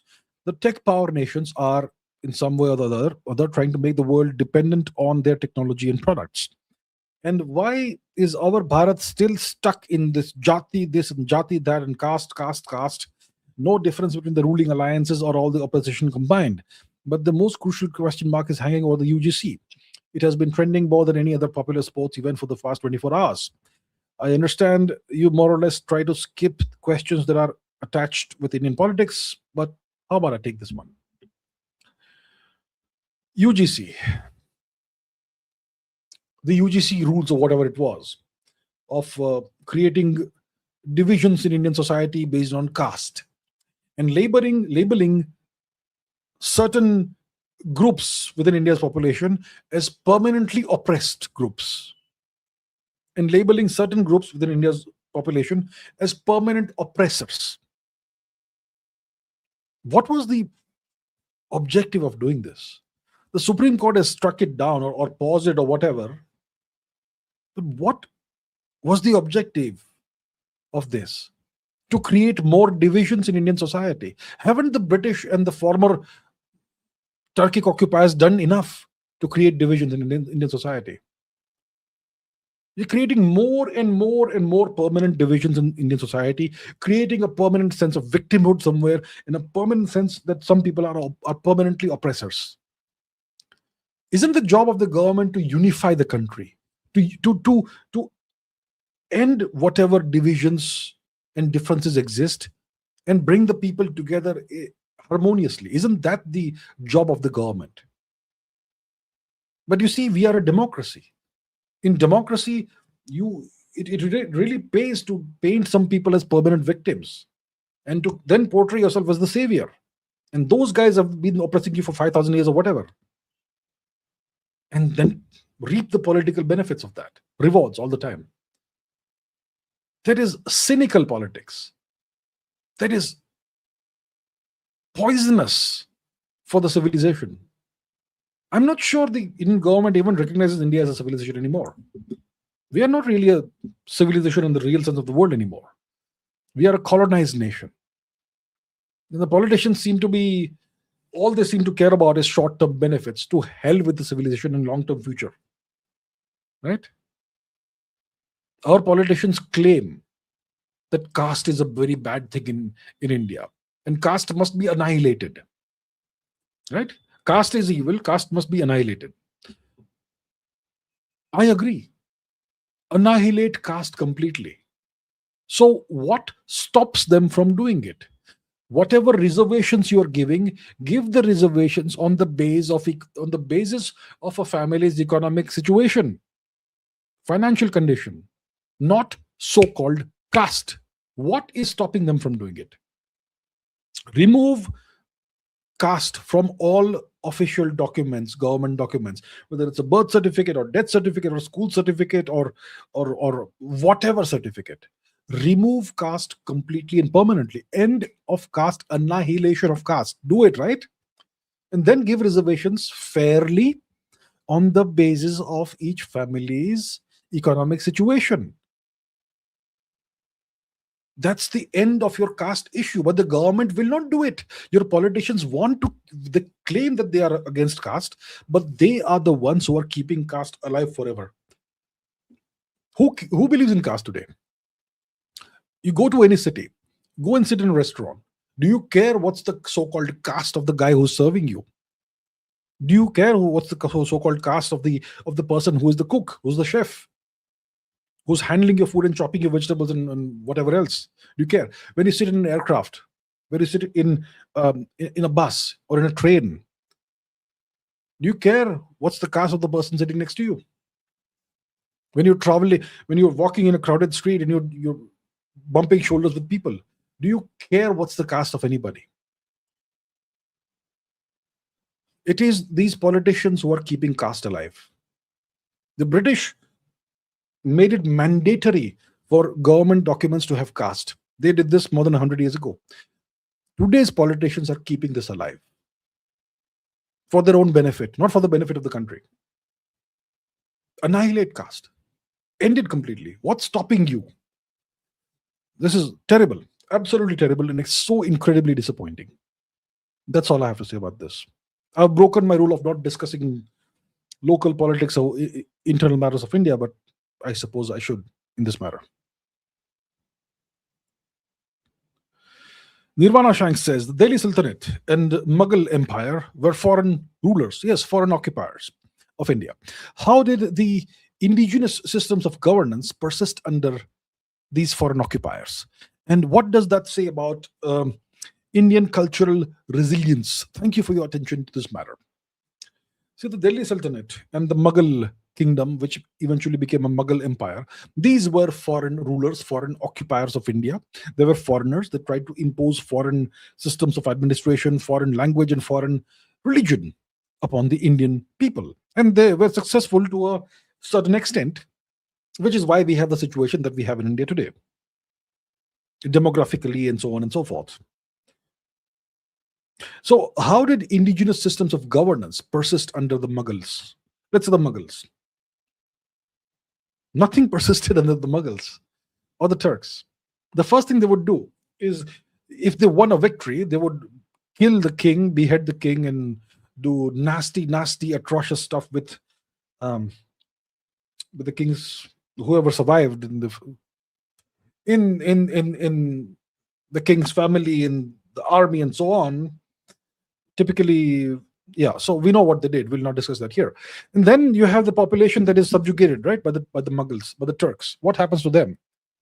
Did some kind of indigenous system of governance, was that continued? Nothing. They brought in foreign systems of governance. They brought in, administration in foreign languages. First Chagatai Turkic, then eventually Persian. Right? So the entire system of governance was changed. The language was changed. The systems were changed. The titles of the officials were changed. Eventually, the Mughals introduced the zamindari system, which just stole land from Indians. Everything was changed. Nothing indigenous was allowed to survive. So, and yet Indian civilization kind of survived somehow. How did it survive? So the Mughals and the Turks, what they did was they even destroyed all the temples, the major temples. So the Indian education system was destroyed. The universities were destroyed. The libraries were burned down. So in what way did India's culture demonstrate resilience? Well, people refused to convert. People were willing to die rather than convert. After Persia fell to the Arabs, Persia converted most of the Persian population converted to the religion of the Arabs in 20, 30 years. In India, didn't work that way. India was resilient. Um, the Indian education system survived. We lost all the great texts and all the libraries and millions of manuscripts and whatnot, and the professors and the big universities. But at the lowest levels, at the village and town levels, those little temples that survived, they continued the Guru Shishya Parampara and the old education system to some extent. At least, like primary level education, that continued. That's why the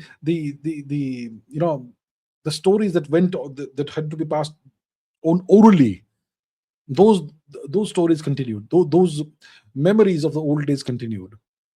People still taught the old stories, Ramayana, Mahabharata, all that, the Vedas, all of that. All the texts were destroyed. Most of the texts were destroyed, but the oral tradition still continued. So that is cultural resilience. To some extent, the Indian education system survived quietly. They kept it quiet. You're being ruled by foreigners. They don't care about education anyway. So you quietly keep your education system going on. Indian women had to cover up. So that permanent change came into Indian culture, right? Indian women were the freest women in the world. Now they had to cover up and they had to become invisible. That changed. And that became part of Indian culture. Today, women, that's Indian culture, kind of, right?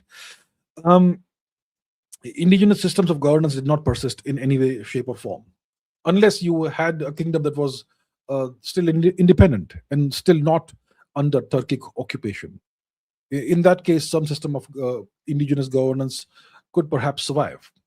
It would have survived for some time. So it was that sort of thing. And India's culture was resilient. That's why India still is a majority indigenous religion practicing region. Krishna of the Surinamese Netherlands says, do you think there will ever be a second partition of India?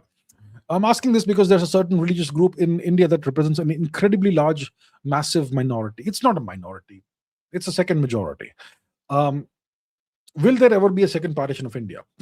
No, there won't be a second partition of India. See, today I don't know how many Bangladeshis we have in India. There could be close to 100 million possibly Bangladeshis in India. I would say at least 50 million must be there. I mean, if there are so many of them and there is nothing being done to deport them, why will they ask for a partition of India? They'll just reproduce, multiply, and then say that we are the majority. And now India is no longer what it used to be. That's what they do. India is Bangladesh part 2, they would say now, in a few decades. So they don't seek a partition of India. The infiltrators and whoever else, they seek to become a majority in India. I don't think the aim is anymore to have a second partition of India. Not going to happen. Amisha says, why isn't King Leopold II, who is responsible for the deaths of about 10 million Congolese, why isn't he vilified on the same level as Hitler or Stalin? Why do Belgians say the atrocities in the Belgian Congo were Leopold II's fault and Belgium wasn't responsible for them?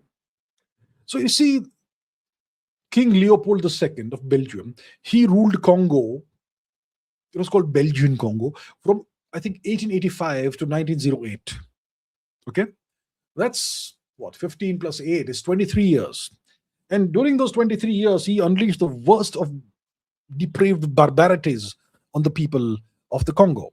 And then after everything is done and dusted, he destroyed all the documents, most of the documents about what he had done. So today, that's why there is ambiguity about exactly how many people he killed. Some of the things he did was he created these child labor camps.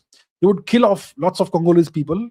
That gave rise to lots of orphans whose parents had been murdered by the Belgians. And those children would then be taken as slaves and put into slave labor camps where they would be worked to death. Okay, doing whatever, mining, digging, rubber plantation stuff, or whatever. Those children also eventually died. And they would have these daily targets for everybody, whatever, based on whatever work they were doing.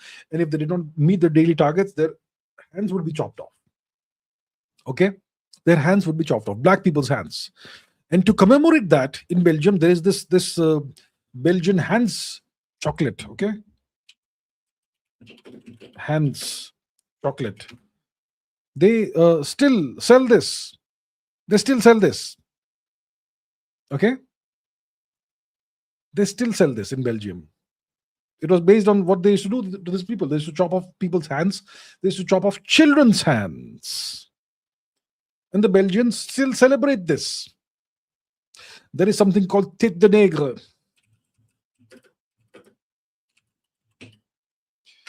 Tête de nègre. Okay, tête de nègre. Which, well, it's based on the N word in French. Okay, and these are supposed to represent the heads of African people.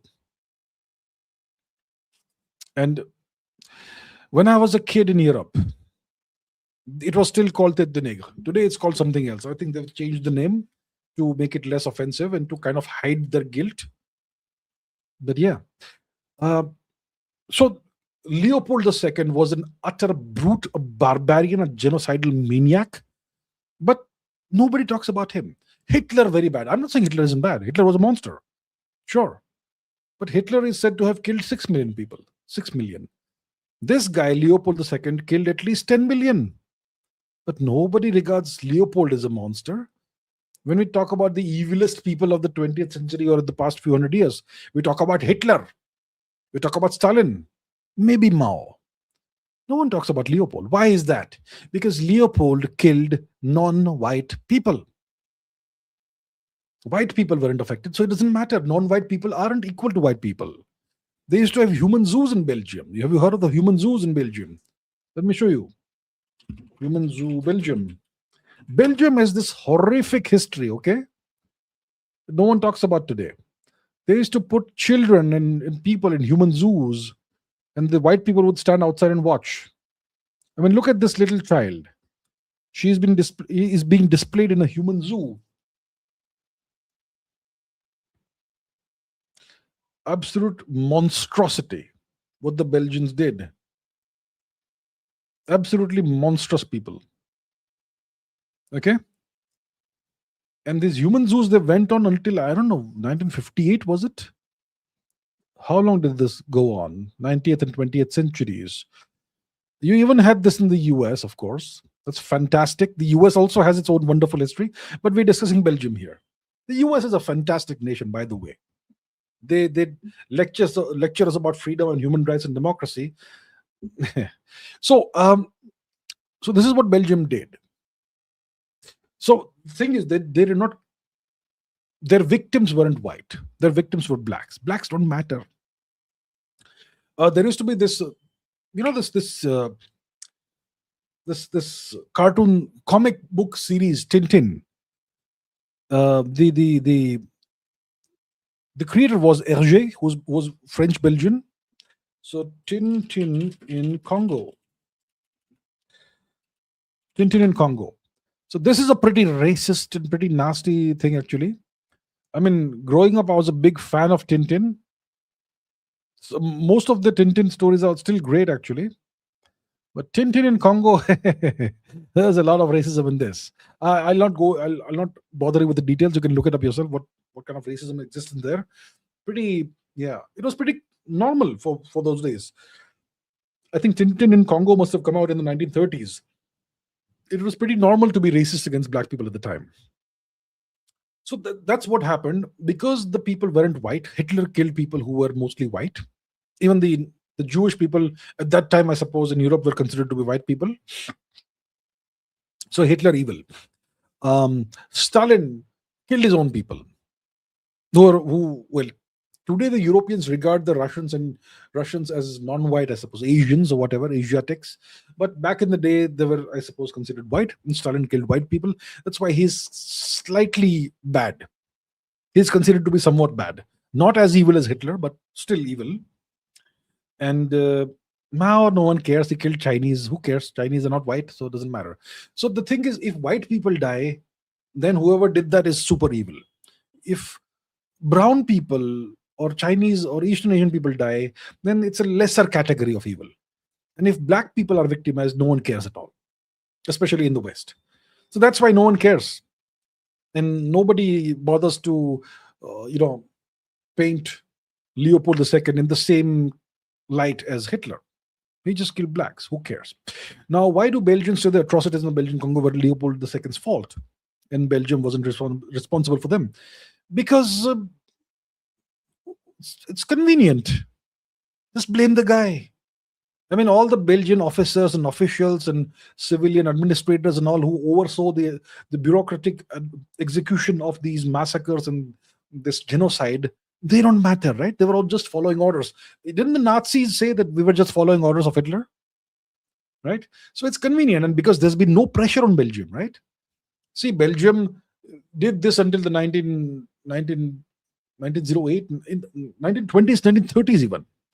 And then you had the First World War, the Second World War, and Belgium then portrayed itself as this small European nation that was victimized in the world wars. And they ran with that claim. And that's why they just either stayed quiet, kept quiet about about Congo, or said it was Leopold II's fault. It's only in the 1990s onwards that they kind of said, okay, maybe we may have been not very right in what we did. And yeah, it is regrettable, blah, blah, blah. But they were never really apologized for this. So if you're a white nation, you can get away with all these things. Okay, we still have more questions. Okay, what do we have? Rahul Dunake says, why does it take so much of intellect to step up from hunting animals to raising them for food, or graduating from fruit or vegetable gatherers to cultivating them? No animal other than Homo sapiens has the ability to cultivate vegetables and flock animals. Why does it require so much of brain power? So look, if you're a tiger, you look around, go catch it, eat. If you're a lion, yeah, there you go. Deer, go catch him, eat him. No thinking required. Something moves, go and catch it and eat it. And yeah, that sort of thing. If you're a crocodile, no thinking required. Whatever comes in the river, grab it, roll over, and eat it. And so on. I could give hundreds of examples like that, right? Different species. They all do that. Hunting species. They hunt carnivorous animals and predators. Now, we were like that. We were predators, but we were omnivorous. So during our hunter-gatherer days, we didn't have to think too much. Okay, we had primitive tools, maybe spears, maybe whatever else, and we would just go after mammoths in the icy regions of the earth, or small prey or whatever. Just hunt them, kill them, bring them back, maybe eat them raw, or maybe roast them on a fire and eat it. And you live from hand to mouth that way. Sometimes you would find some fruits or some roots or whatever. You would eat that. So you had to move large distances just to get some food. And sometimes you would go hungry. 7 days of the week, there was no week back in the day, but let's say 7 days, maybe 5 days you would go hungry. In 2 days you would eat as much as possible. So whenever you made a big kill, you would feast, eat as much as possible. Then go hungry the next 3-4 days. And that's how we have evolved. Today we eat 3 meals a day. That's why we are unhealthy. Fasting, that's why is good for health, because we have evolved that way. Now, so you don't need a lot of intelligence to do that. You just follow the pattern. Just look for whatever you can find. If you can hunt something, kill it and eat it. And if you can just forage around and find some roots or fruits or whatever, you eat that. A lot of it depends on luck. But then, what our ancestors started doing is they started observing patterns and cycles. That you take this seed. I mean, I dropped some seeds there 3 months ago, and today that seed, whatever plant or tree it came from, I am seeing that little tree growing there. It will eventually become a big tree. So they started observing patterns, and they started understanding that the plants come from seeds. So if there is this crop or this fruit that I like to eat, which is nutritious, I can just plant its seed, and it'll eventually grow into a plant. And eventually, if I tend the plant and water it enough, then eventually it will give me more fruits, that sort of thing. So that requires long-term thinking. It requires, a chain of thoughts.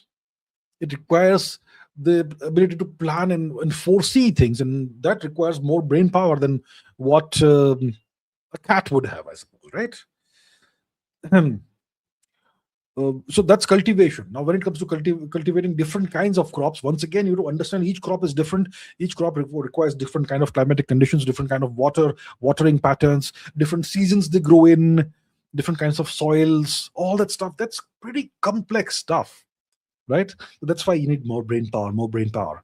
When it comes to animal agriculture, let's say you see this bird that you like to eat, this is wild bird in the Indian subcontinent, and let's say you capture it. Instead of killing it, you say, okay, you now stay in this cage and I'll get you another mate, and you can have eggs together and kids together, and I would like you to grow. And over thousands of years, it gives rise to the chicken.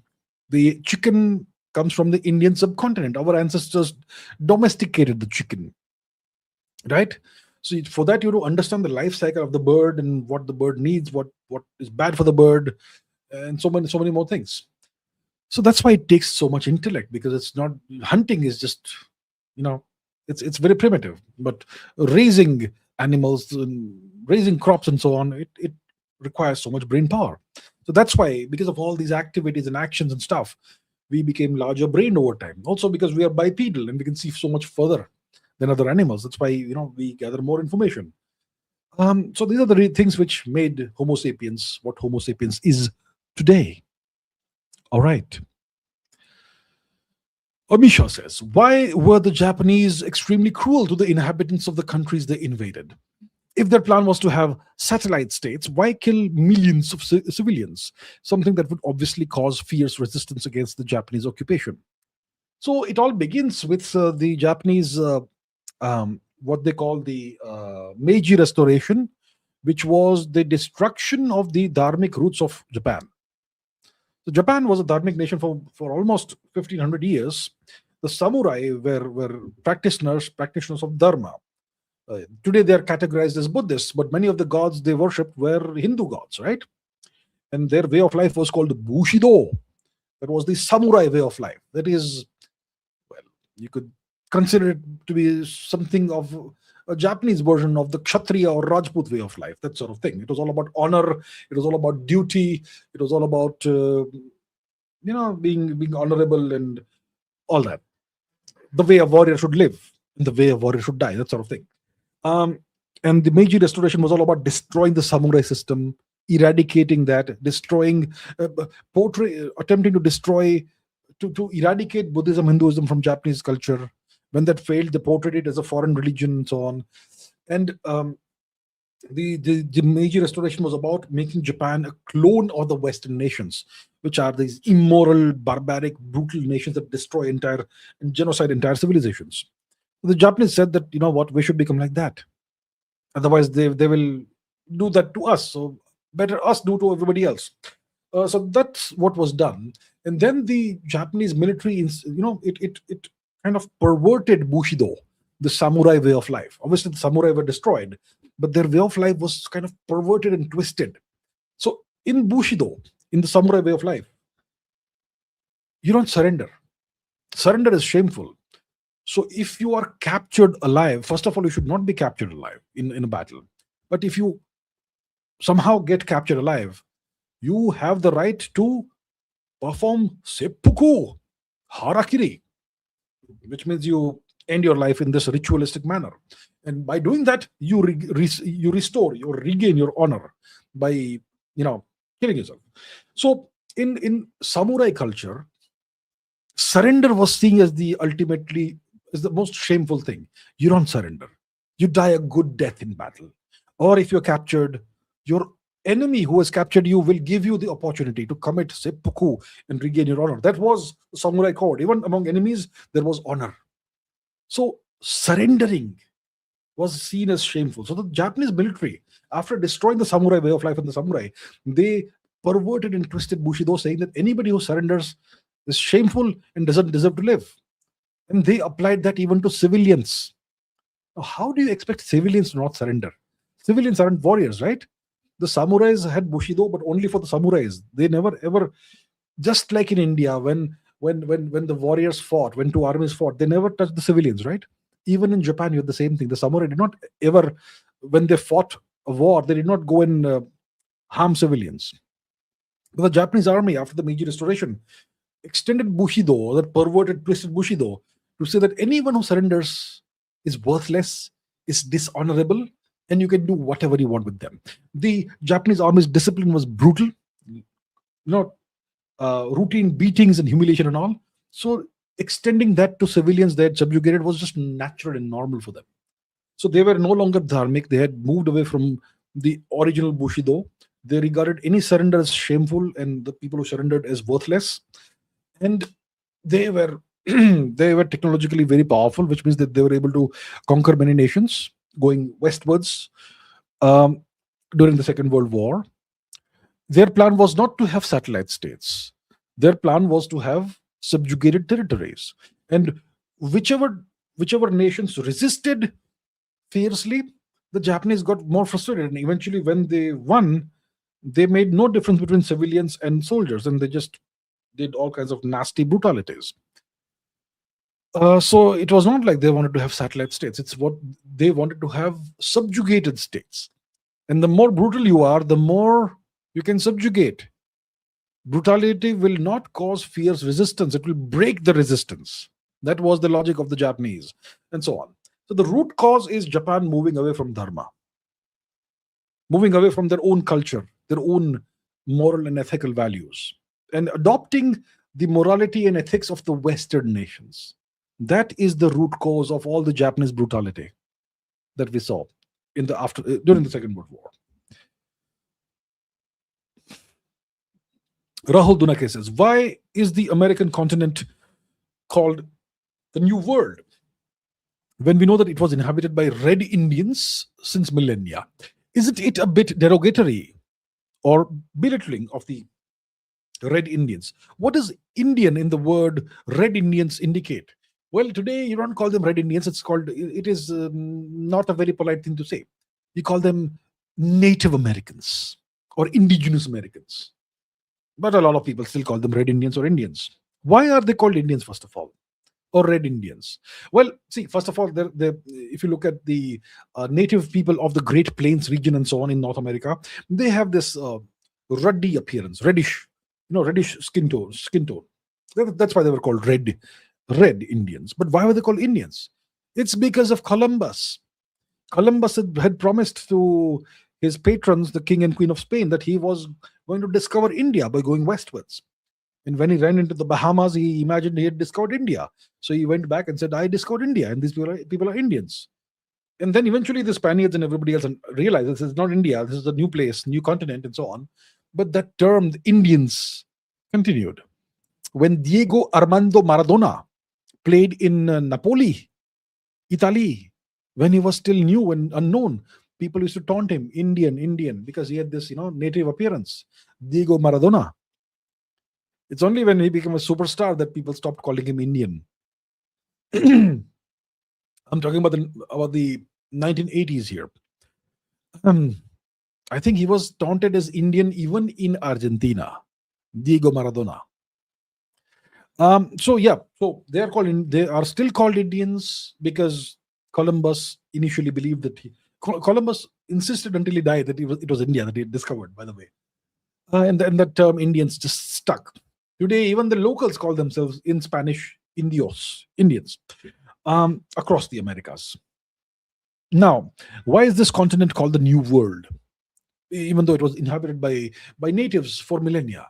It's because when the Europeans discover something, that's when it becomes new. I mean, the Europeans discovered India also, right? We have been living in India for, 80,000 years, our people. But we were discovered by the Europeans. I mean, I sometimes can run out of polite things to say about them. So when the Europeans run into something or find something for the first time, that's when it is discovered. And obviously, that's a new world that they discovered, which nobody knew existed. So then Eurasia became the old world. Eurasia and Africa became the old world, and the Americas became the new world. All of this is from the European perspective, Eurocentric perspective. Yeah. Okay. Amisha says, why is it the Roman Empire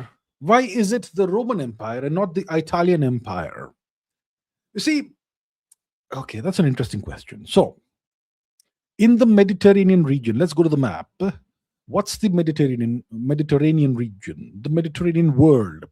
In the old days, in the Mediterranean world, which is this region, you used to have city-states. Before Rome, you had Athens. You also had Sparta. Where can I? Oh, here it is. Sparti still exists. The ruins still exist. You had Sparta. You had Athens. What else did you have? I'll give you just two names here.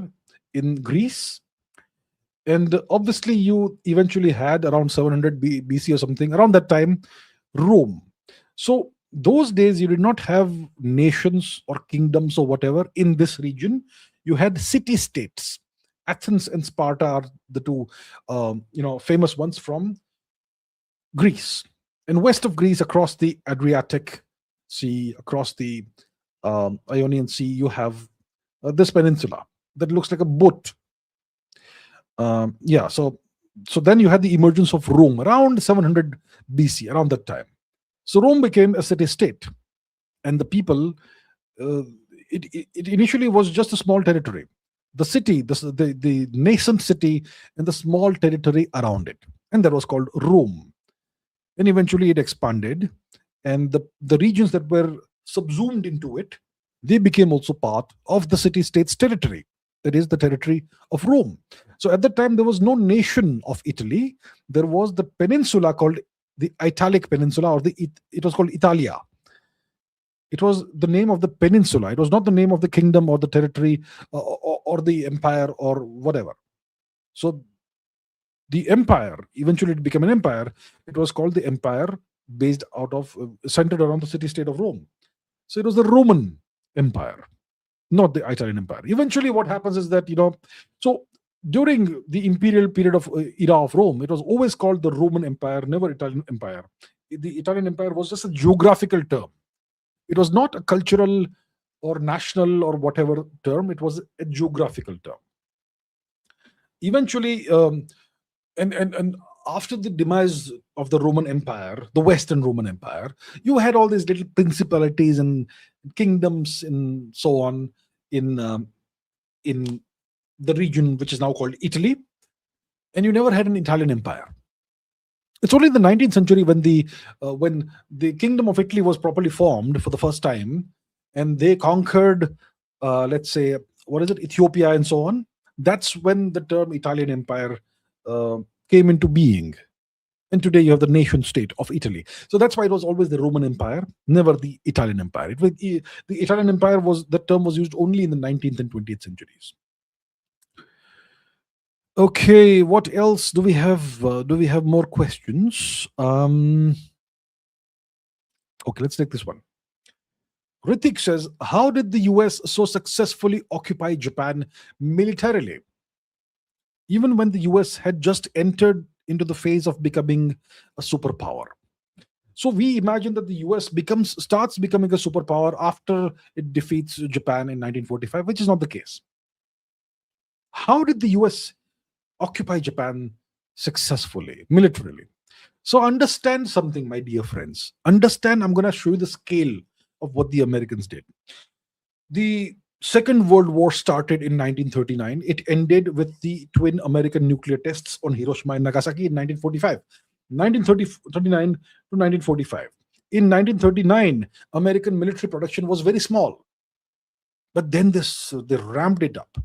So from 1939 to 1945, the Americans produced approximately 300,000 military aircraft, 3 lakh military aircraft, out of which half were destroyed in the Second World War.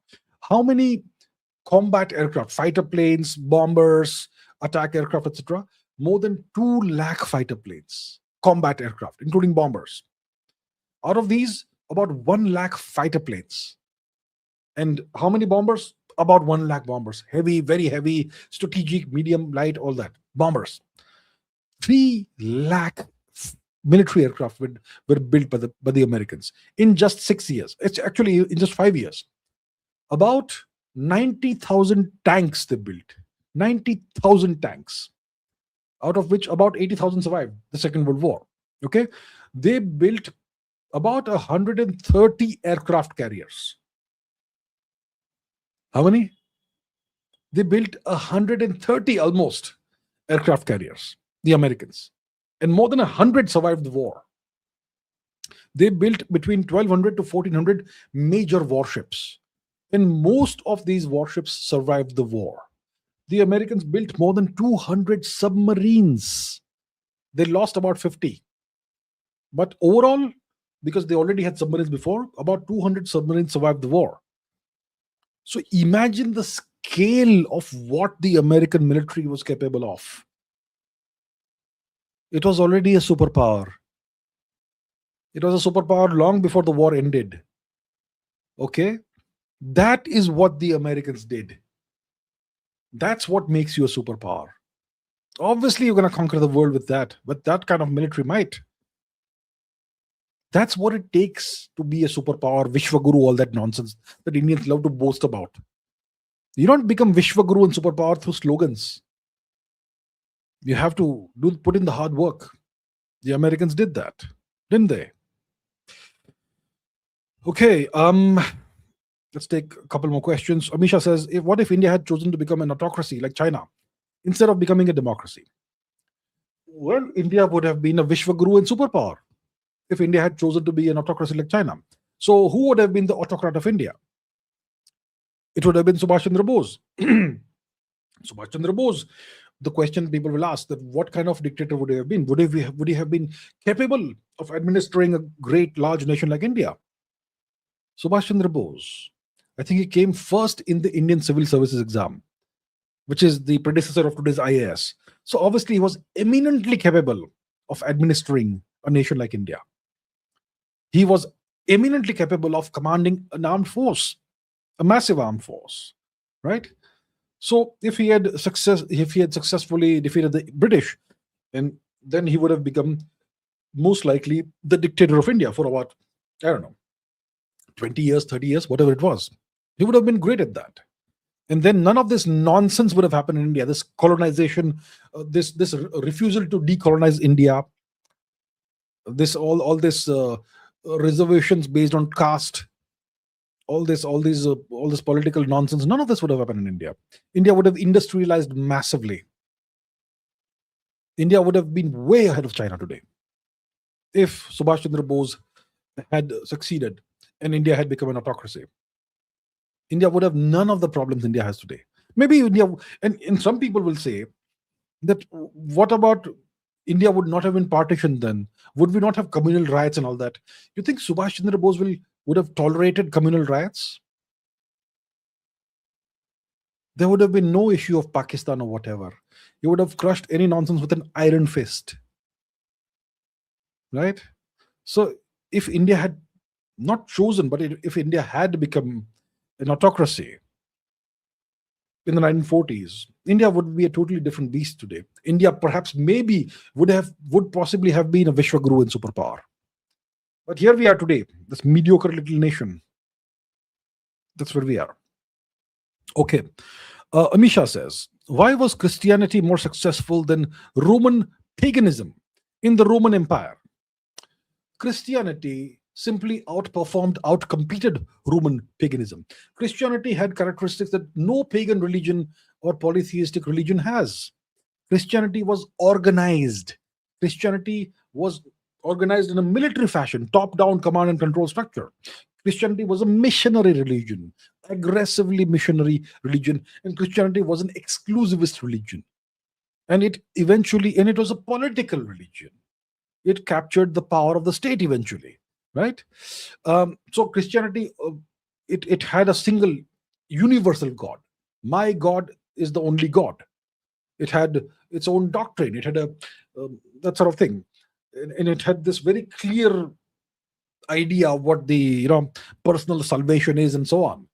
And in traditional Roman religion, paganism, you had all kinds of local gods and local cults that were all amalgamated together. Reminds you very much of India, doesn't it? That's what Hinduism is. All kinds of local customs and traditions are all brought into one big major thing called Hinduism, which has so many different paths and so many different models of the universe, right? Christianity claimed to care for the oppressed, which means that it had to create distinctions between the oppressors and the oppressed, create divisions in society. And then weaponize those distinctions, right? They appealed to slaves, they appealed to women by portraying women as oppressed. Eventually, Christianity oppressed women way more than anybody else, but they claim that we will uplift the poor. They claim that we will uplift any people who are marginalized by the Roman system, the aristocratic system, this unequal system, this classist, casteist system. Oh, we're gonna end it all. That sort of thing. And Christianity was, like I said, a missionary religion, aggressively missionary. The Christian missionaries traveled across Roman roads. They preached everywhere. They founded communities wherever it was possible across the empire. The unified Roman Empire actually helped Christianity, right? They could travel all across the Roman Empire without having to, having to face the problems and difficulties of crossing the border of a kingdom and all that. Nothing. Excellent roads, excellent communications, excellent transportation, a single market, a single entity, empire. So they use that, they weaponize that. Christianity said that the worship of Christ is the only valid worship. Everything else is satanic and all that, right? People who converted were expected to abandon and destroy and burn and denigrate their old gods entirely, right? Other the Roman pagan religion, it was completely soft, it was completely non-missionary, it was non-exclusive. You could worship new gods tomorrow morning. You could add gods to the gods you worshipped. You could bring in a new statue of a god, new murti of a god. You do not have to drop the old ones. Let's say in your house you are praying to 5 gods. Then you said, okay, this new god I've heard about is nice, so let's bring in a murti of that god. We'll now pray to 6 gods. You don't have to replace the old gods. You can add more. In Christianity, you don't do that, right? And so because you could add new gods or interchange gods or whatever, the Roman polytheism did not have any mechanism to aggressively poach souls, poach new believers, to win new believers. Nothing. There was no such thing. There's no competition, right? And yeah, the Roman infrastructure helped Christianity. The Christian system, it was organized in military fashion. You had bishops, you had councils, you had networks of churches. They all, supported each other, and they were rigidly disciplined, and so on. And eventually, what happened is that the Christians were able to convert Emperor Constantine. He converted to Christianity, and this gave Christianity imperial favor.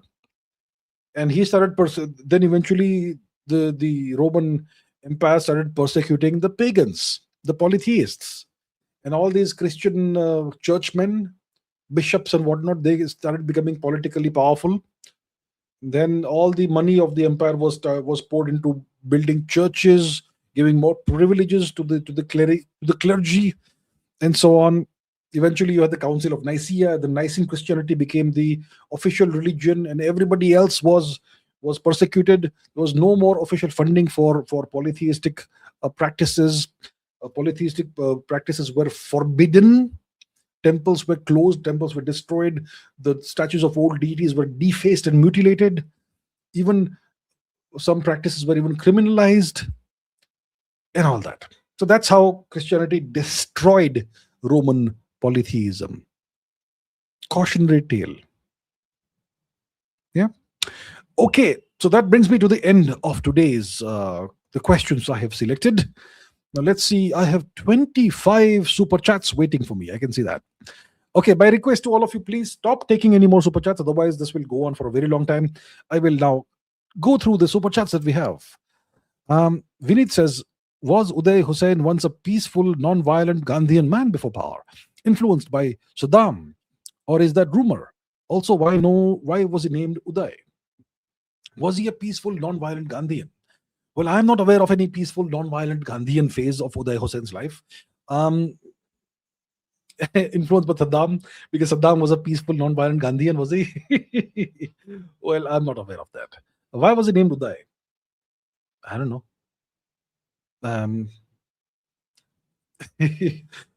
There are rumors that Saddam Hussein was of Al-Zat ancestry, Indian ancestry.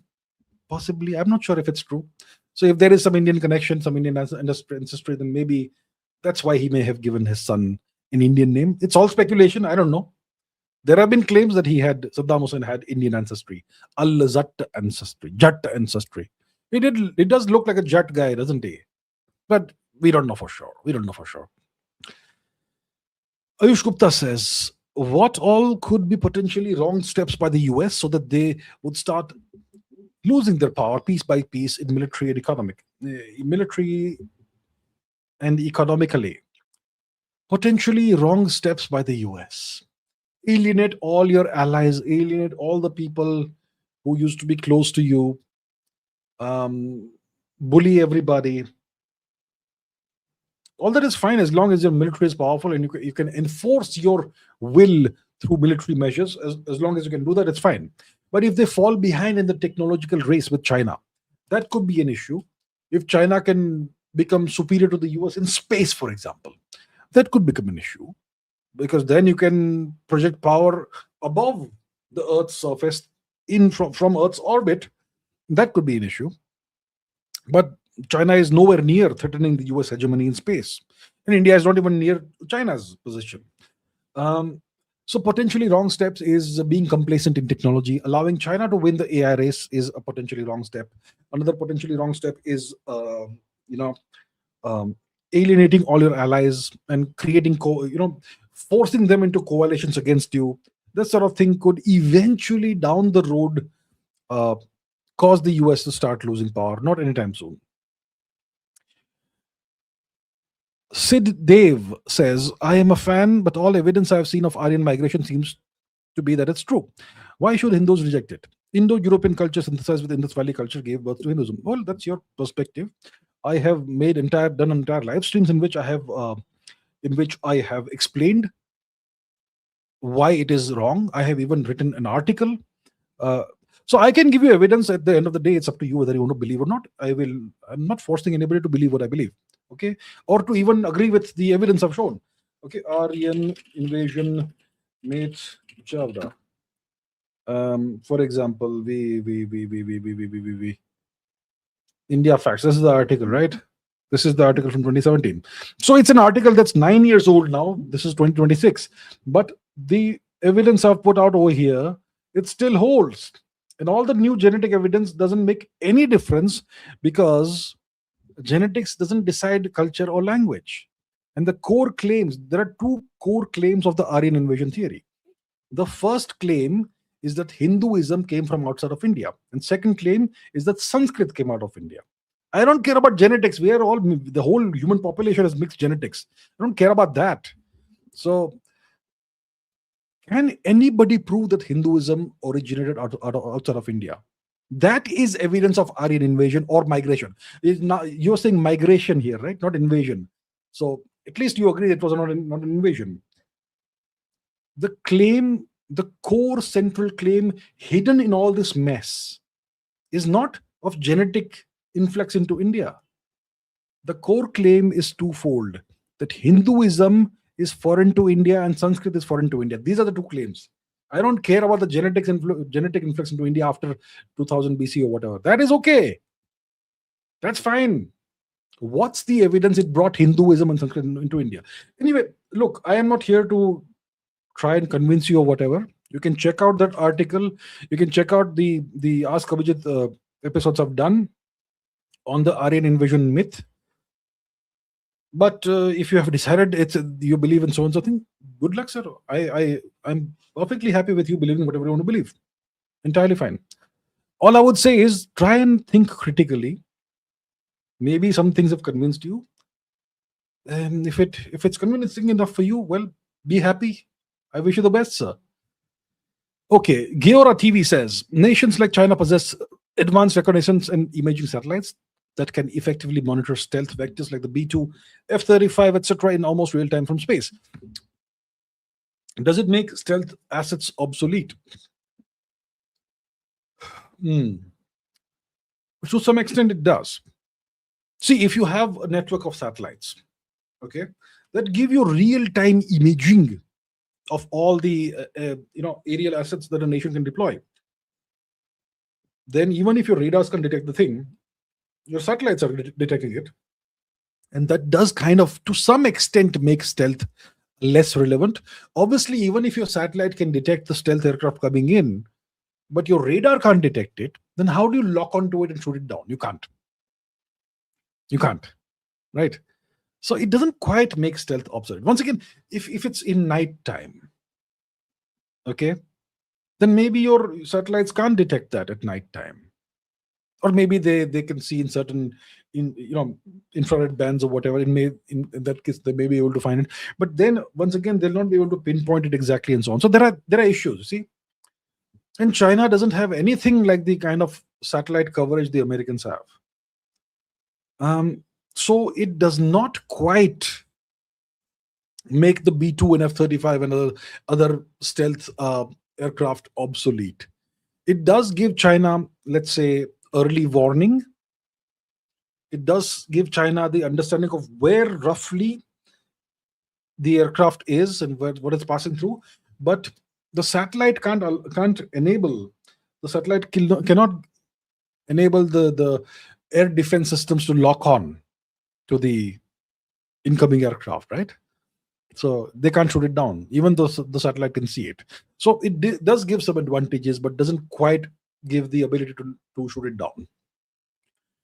V for Valor says, is Kaveri engine now ready for indigenous use? I have no idea. I have not heard any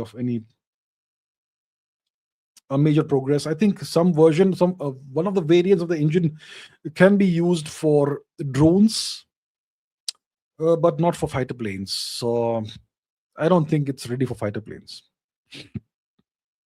Geora TV says, can you share any recent military operation can you share any special military operation from recent history that you find particularly impressive? For me, Operation Neptune Spear tops the list. Special military operation from recent history that I find particularly impressive. Neptune Spear tops the list for you.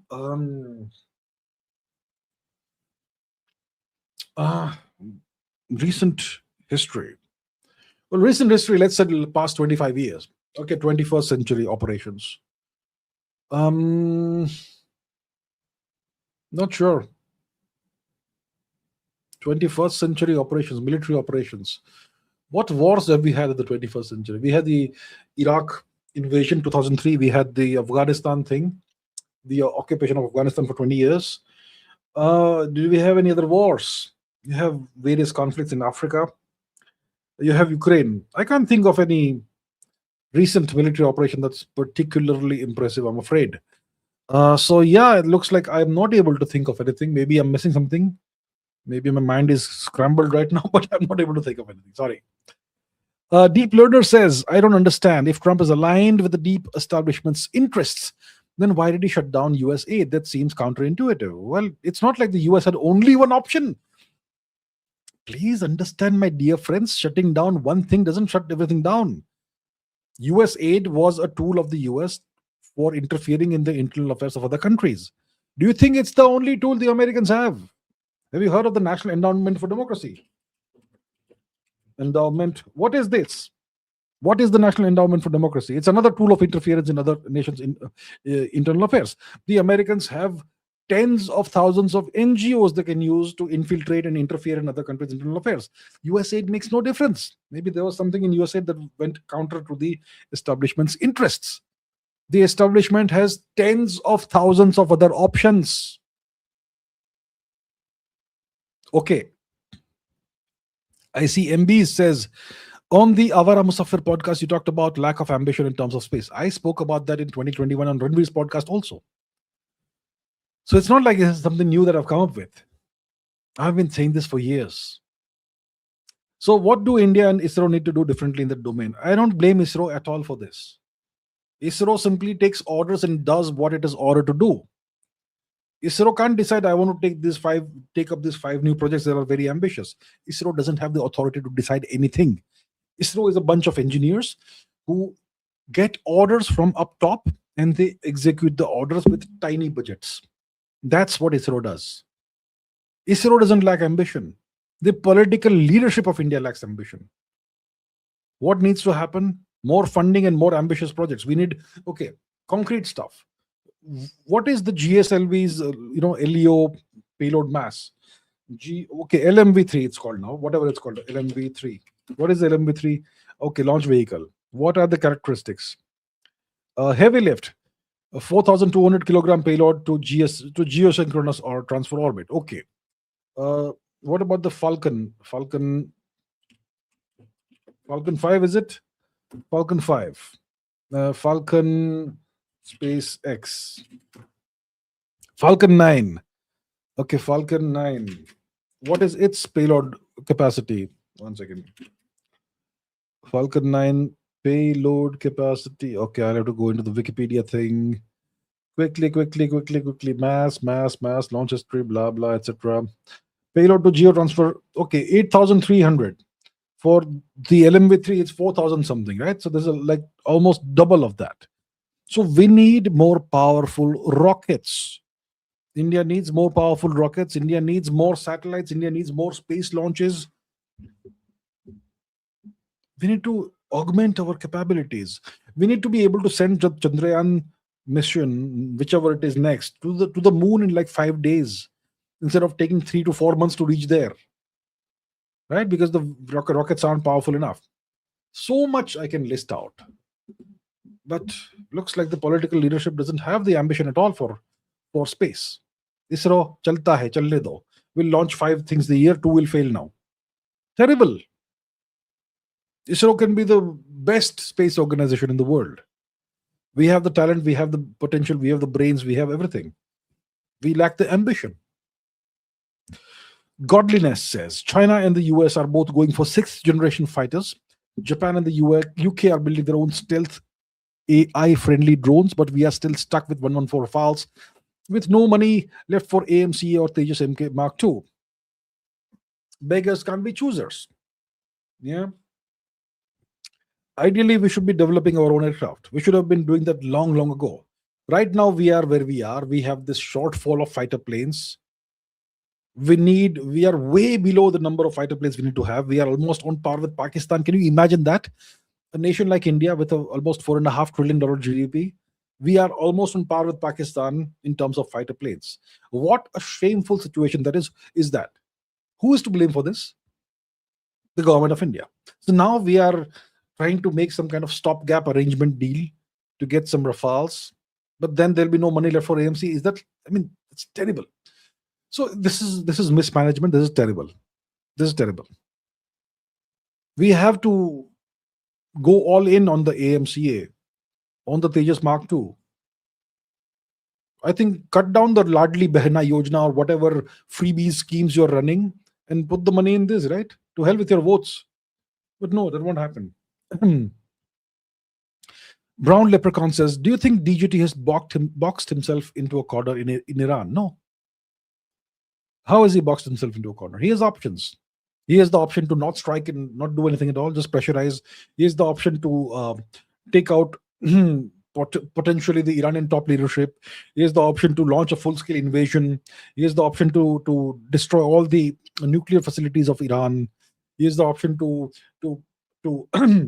push in terrorists, ISIS terrorists, Al-Qaeda terrorists from the west, and Pakistani terrorists from the east. He has all kinds of options with Iran. He has not boxed himself into a corner.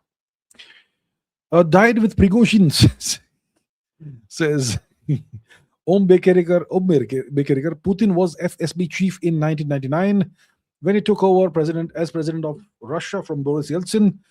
So was it a FSB coup against Boris Yeltsin? It was not a FSB coup against Boris Yeltsin. Putin was chosen with the approval of Boris Yeltsin, and Putin had this very steady and unremarkable track record as a steady performer, as a guy who was great at obeying orders and carrying out the things properly. So it was expected that Putin will be a great puppet for whoever is pulling the strings. Turned out to be totally different. So it was not a coup against Yeltsin. Yeltsin was way past his prime by that time. He was drunk all the time. He was not functioning properly. He was kind of on the way to becoming Joe Biden. So that's why they brought in Putin, a young man. And they expected that Putin will be a great yes man. Turned out to be exactly the opposite of that.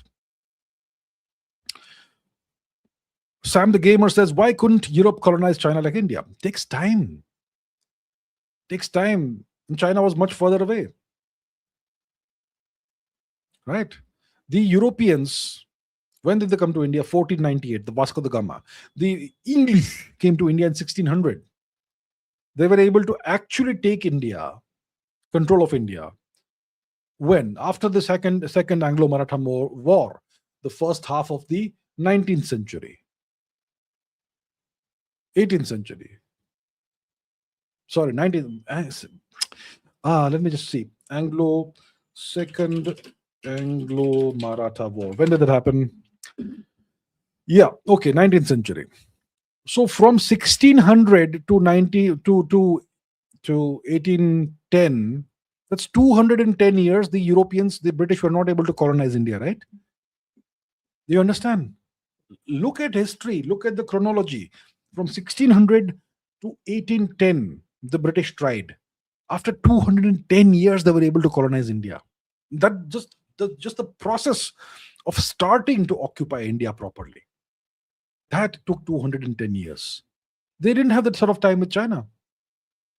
So that's why it didn't work. Struggler says, thoughts of the new Epstein files. Disgusting. These criminals, these monsters, these pedophiles rule the United States and the world, and they lecture India about human rights and freedom and democracy.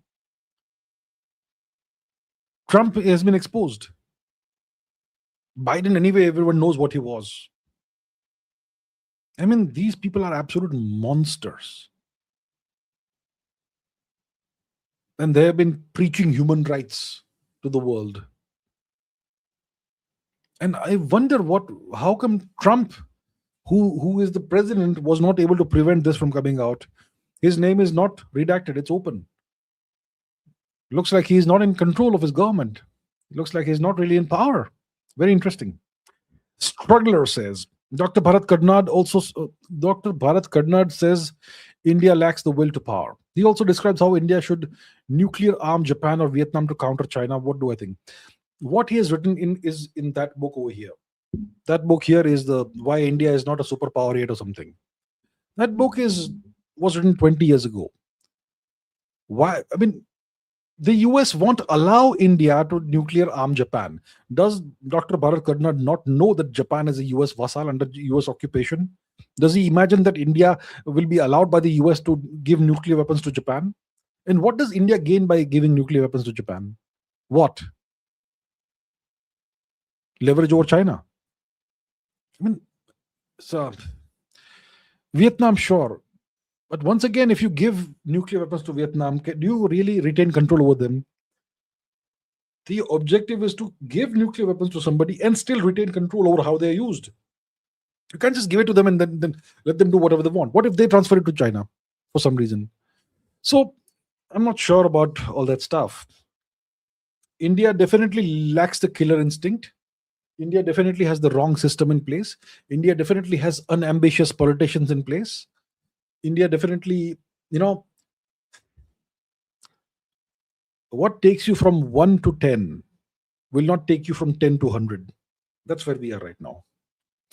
The Scorpion King says, did local Indian Mumins ever rule any part of India? Muslims, you mean?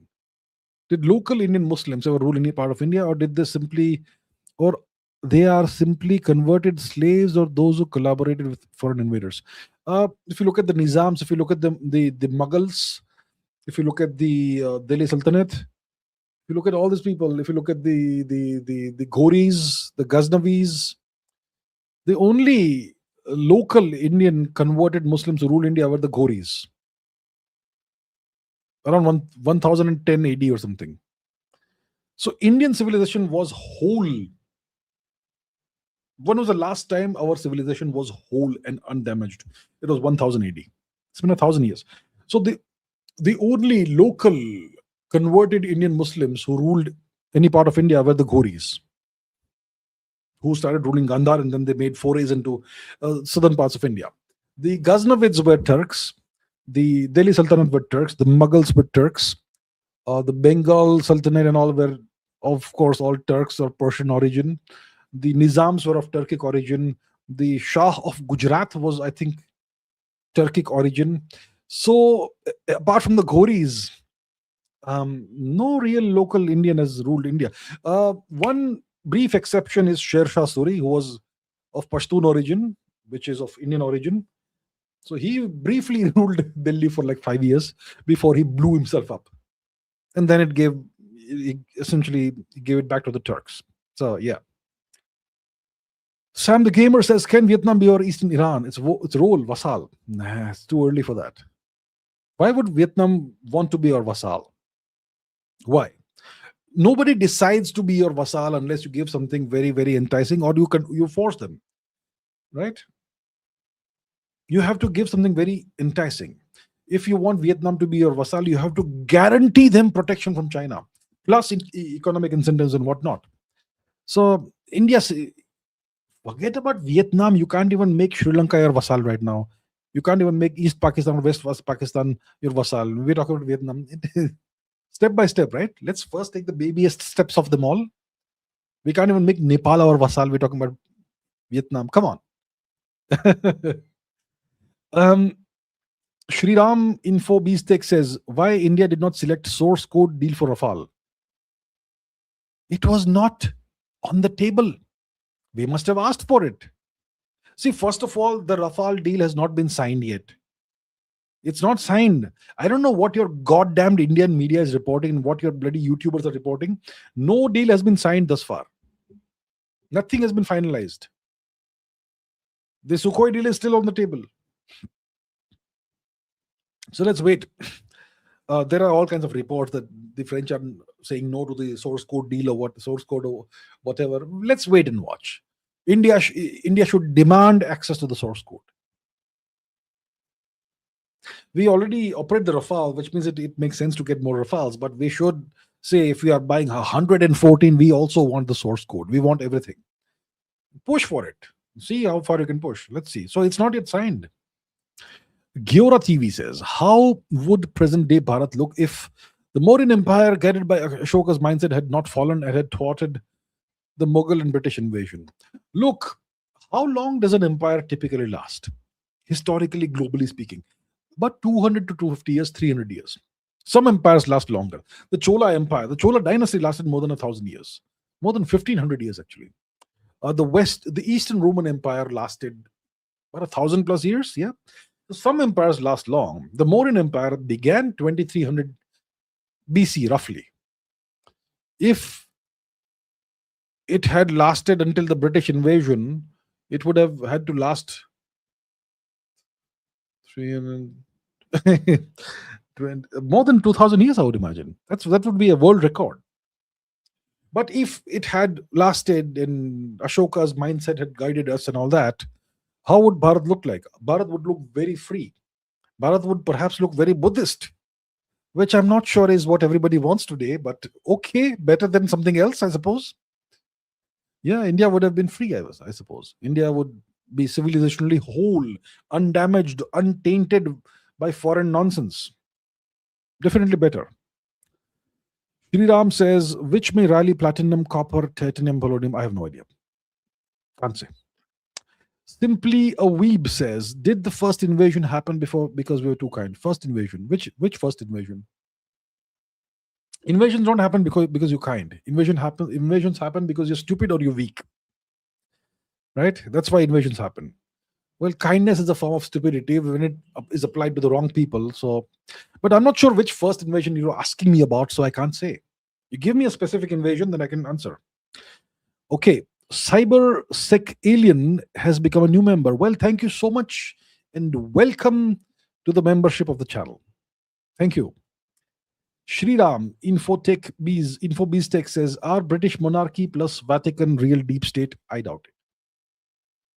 It may have some components, but not the entire deep state for sure.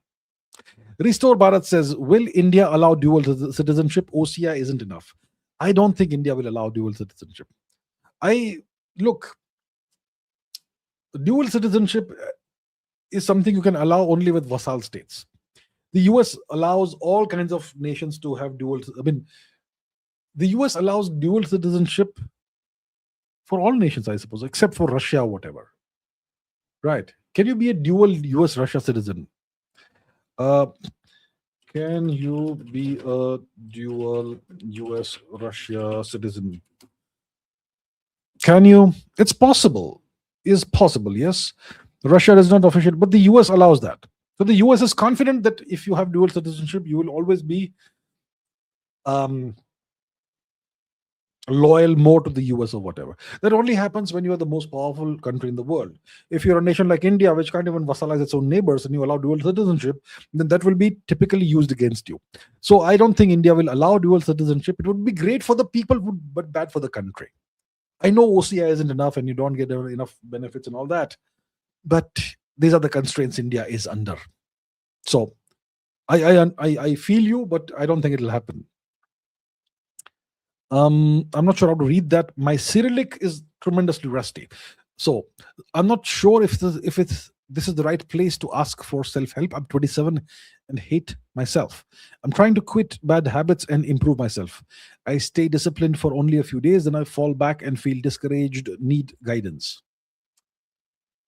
Okay, you're 27. You are not a very big fan of yourself right now because you are not disciplined.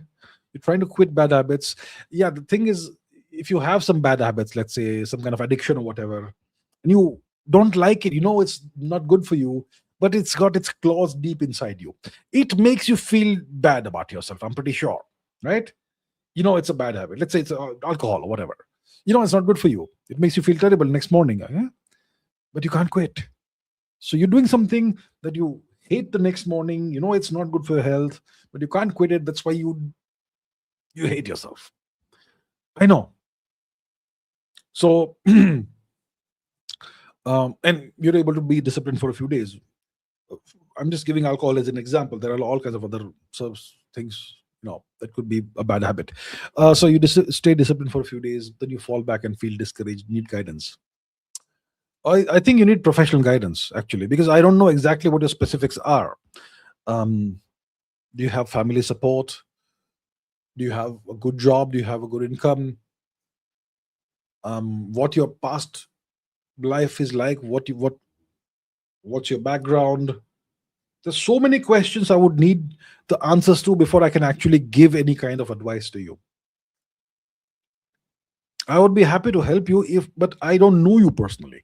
Without knowing you personally and understanding your specific story and the journey that you've taken, I can't offer you any specific help at all. I can only offer you generic help. That don't help yourself, that don't hate yourself. Okay, hate the habit, don't hate yourself. It's not a character flaw. Maybe it's something else. Maybe if it's a chemical thing, it's a chemical that's got a hold of you or whatever. And you, if it's like this, I would say you need professional guidance and help. Maybe if it's an addiction, you need addiction counseling or something. Or so without knowing specifically what the thing is and your entire specific story, I can't really offer you help. So I would say don't hate yourself. It's definitely possible to get out of whatever it is and get your life on track. I would only recommend this, that you need to get professional guidance. All right, sir. All the best. Do well. I wish you the best. I wish you success.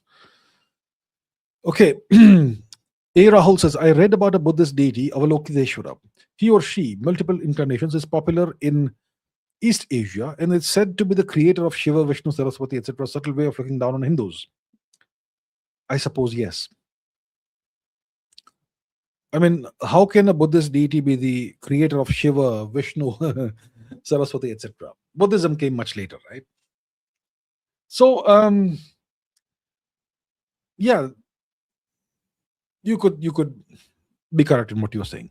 Yes. McLevin says, is the Modi brand dead now? Not quite dead. Not quite. But there are issues for sure, right? The recent things and all, UGC, etc. I mean, overall, geopolitically, India is doing great. India is making the right choices, but internally there are issues. So I think a little bit of changing up is needed. And of course, how long can a leader be the leader? How long can you be useful to the country? It's all about, see, leadership is about service. Leadership is about being useful to your people, to your constituency. So eventually, every nation, whenever it is, has to make the transition to a new leader. Is that the time now? I'm not sure if it is right now. I would not say the Modi brand is dead as of now, but it definitely needs some work. Raja Lakshmi Das says, I have a question to which I'm not able to get an answer.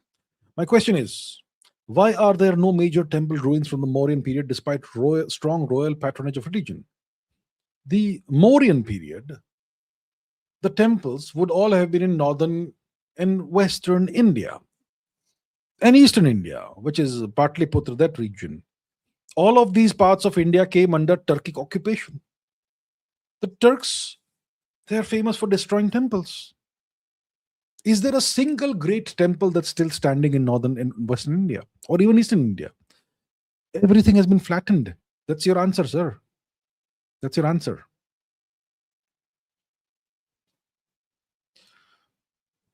Okay. Peakhole says the UAE is making the partnership with India and also partner of Israel, while Saudi Arabia is, okay, it's inclined towards hostile nations like Pakistan and Turkey. Can you please explain why Saudi is going on this path? See, Saudi Arabia, it underwent a leadership transition about a decade ago, close to a decade ago, when Mr. Mohammed bin Salman became the de facto ruler of the country, Prince Mohammed bin Salman. And he had this great vision of a modern, developed, progressive Saudi Arabia that would no longer rely only on fossil fuels for its revenue and growth. And he came up with these big projects, right? The Neom city, the Line city, the Cubicle city, and all those big, fantastic projects. Those haven't worked out very well. And he has tried to liberalize the population, give women more rights and all.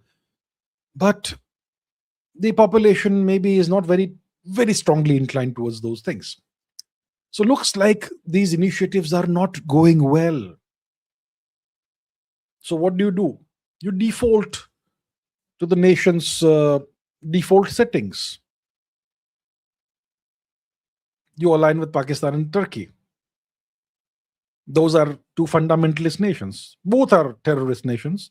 I mean, Turkey supports Pakistan, which is a terrorist nation. And Turkey does fantastic things like aligning with ISIS, which is terrorists, and trying to wipe out the Kurds, which is terroristic activity, genocidal activity, trying to wipe out Armenia, which is again genocidal activity. So you could say these are both terrorist nations. So Saudi Arabia has decided that, okay, it doesn't work out, we'll align with the terrorists. That's what's happening. Those plans did not really work out well. Plans of modernizing, liberalizing, all that, they tried. But that takes tremendous execution for such a big transformation of the country. Maybe the population isn't ready for that. The quality of your population depends on the quality of your education system. I'm not sure what kind of education system Saudi Arabia has. So yeah, that's where Saudi Arabia is today.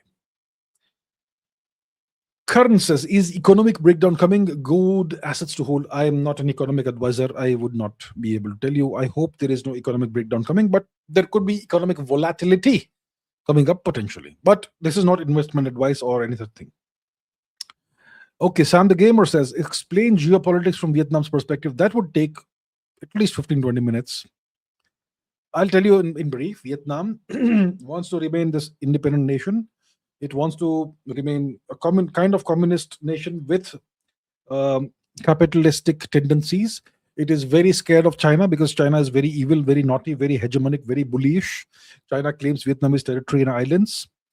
And Vietnam wants to remain as balanced, as independent as possible. That's why it's trying to be friends with the US and also with India. The main threat from Vietnam's perspective is China. Vietnam just wants to mind its own business and live a nice life. But China won't allow this to happen. And China has a long history of interfering in Vietnam's internal affairs, more than 1,000 years old, such history. So that's geopolitics from Vietnam's perspective. Rahul has become a new member. Thank you very much, Rahul ji, and welcome to the channel's membership. A. Rahul says, what's with Modi's alleged name in Epstein files? I haven't seen that. I'm not aware of it. Sorry. I haven't seen that. I'm not aware. Is it really? I don't think so. Okay. I could be wrong, of course, but I have not seen that. So can't say. I'll check it out if it is indeed the case. All right, people. Thank you very much for all your questions. I think I've dealt with all the super chats. Thank you so much. This was great fun. And I look forward to seeing you in tomorrow's live stream, in which I will take all the questions from the super chat. We'll discuss any topic that you want. Until then, please take care of yourselves. Keep learning, keep asking questions, keep raising your standards. I'll see you tomorrow. Bye-bye.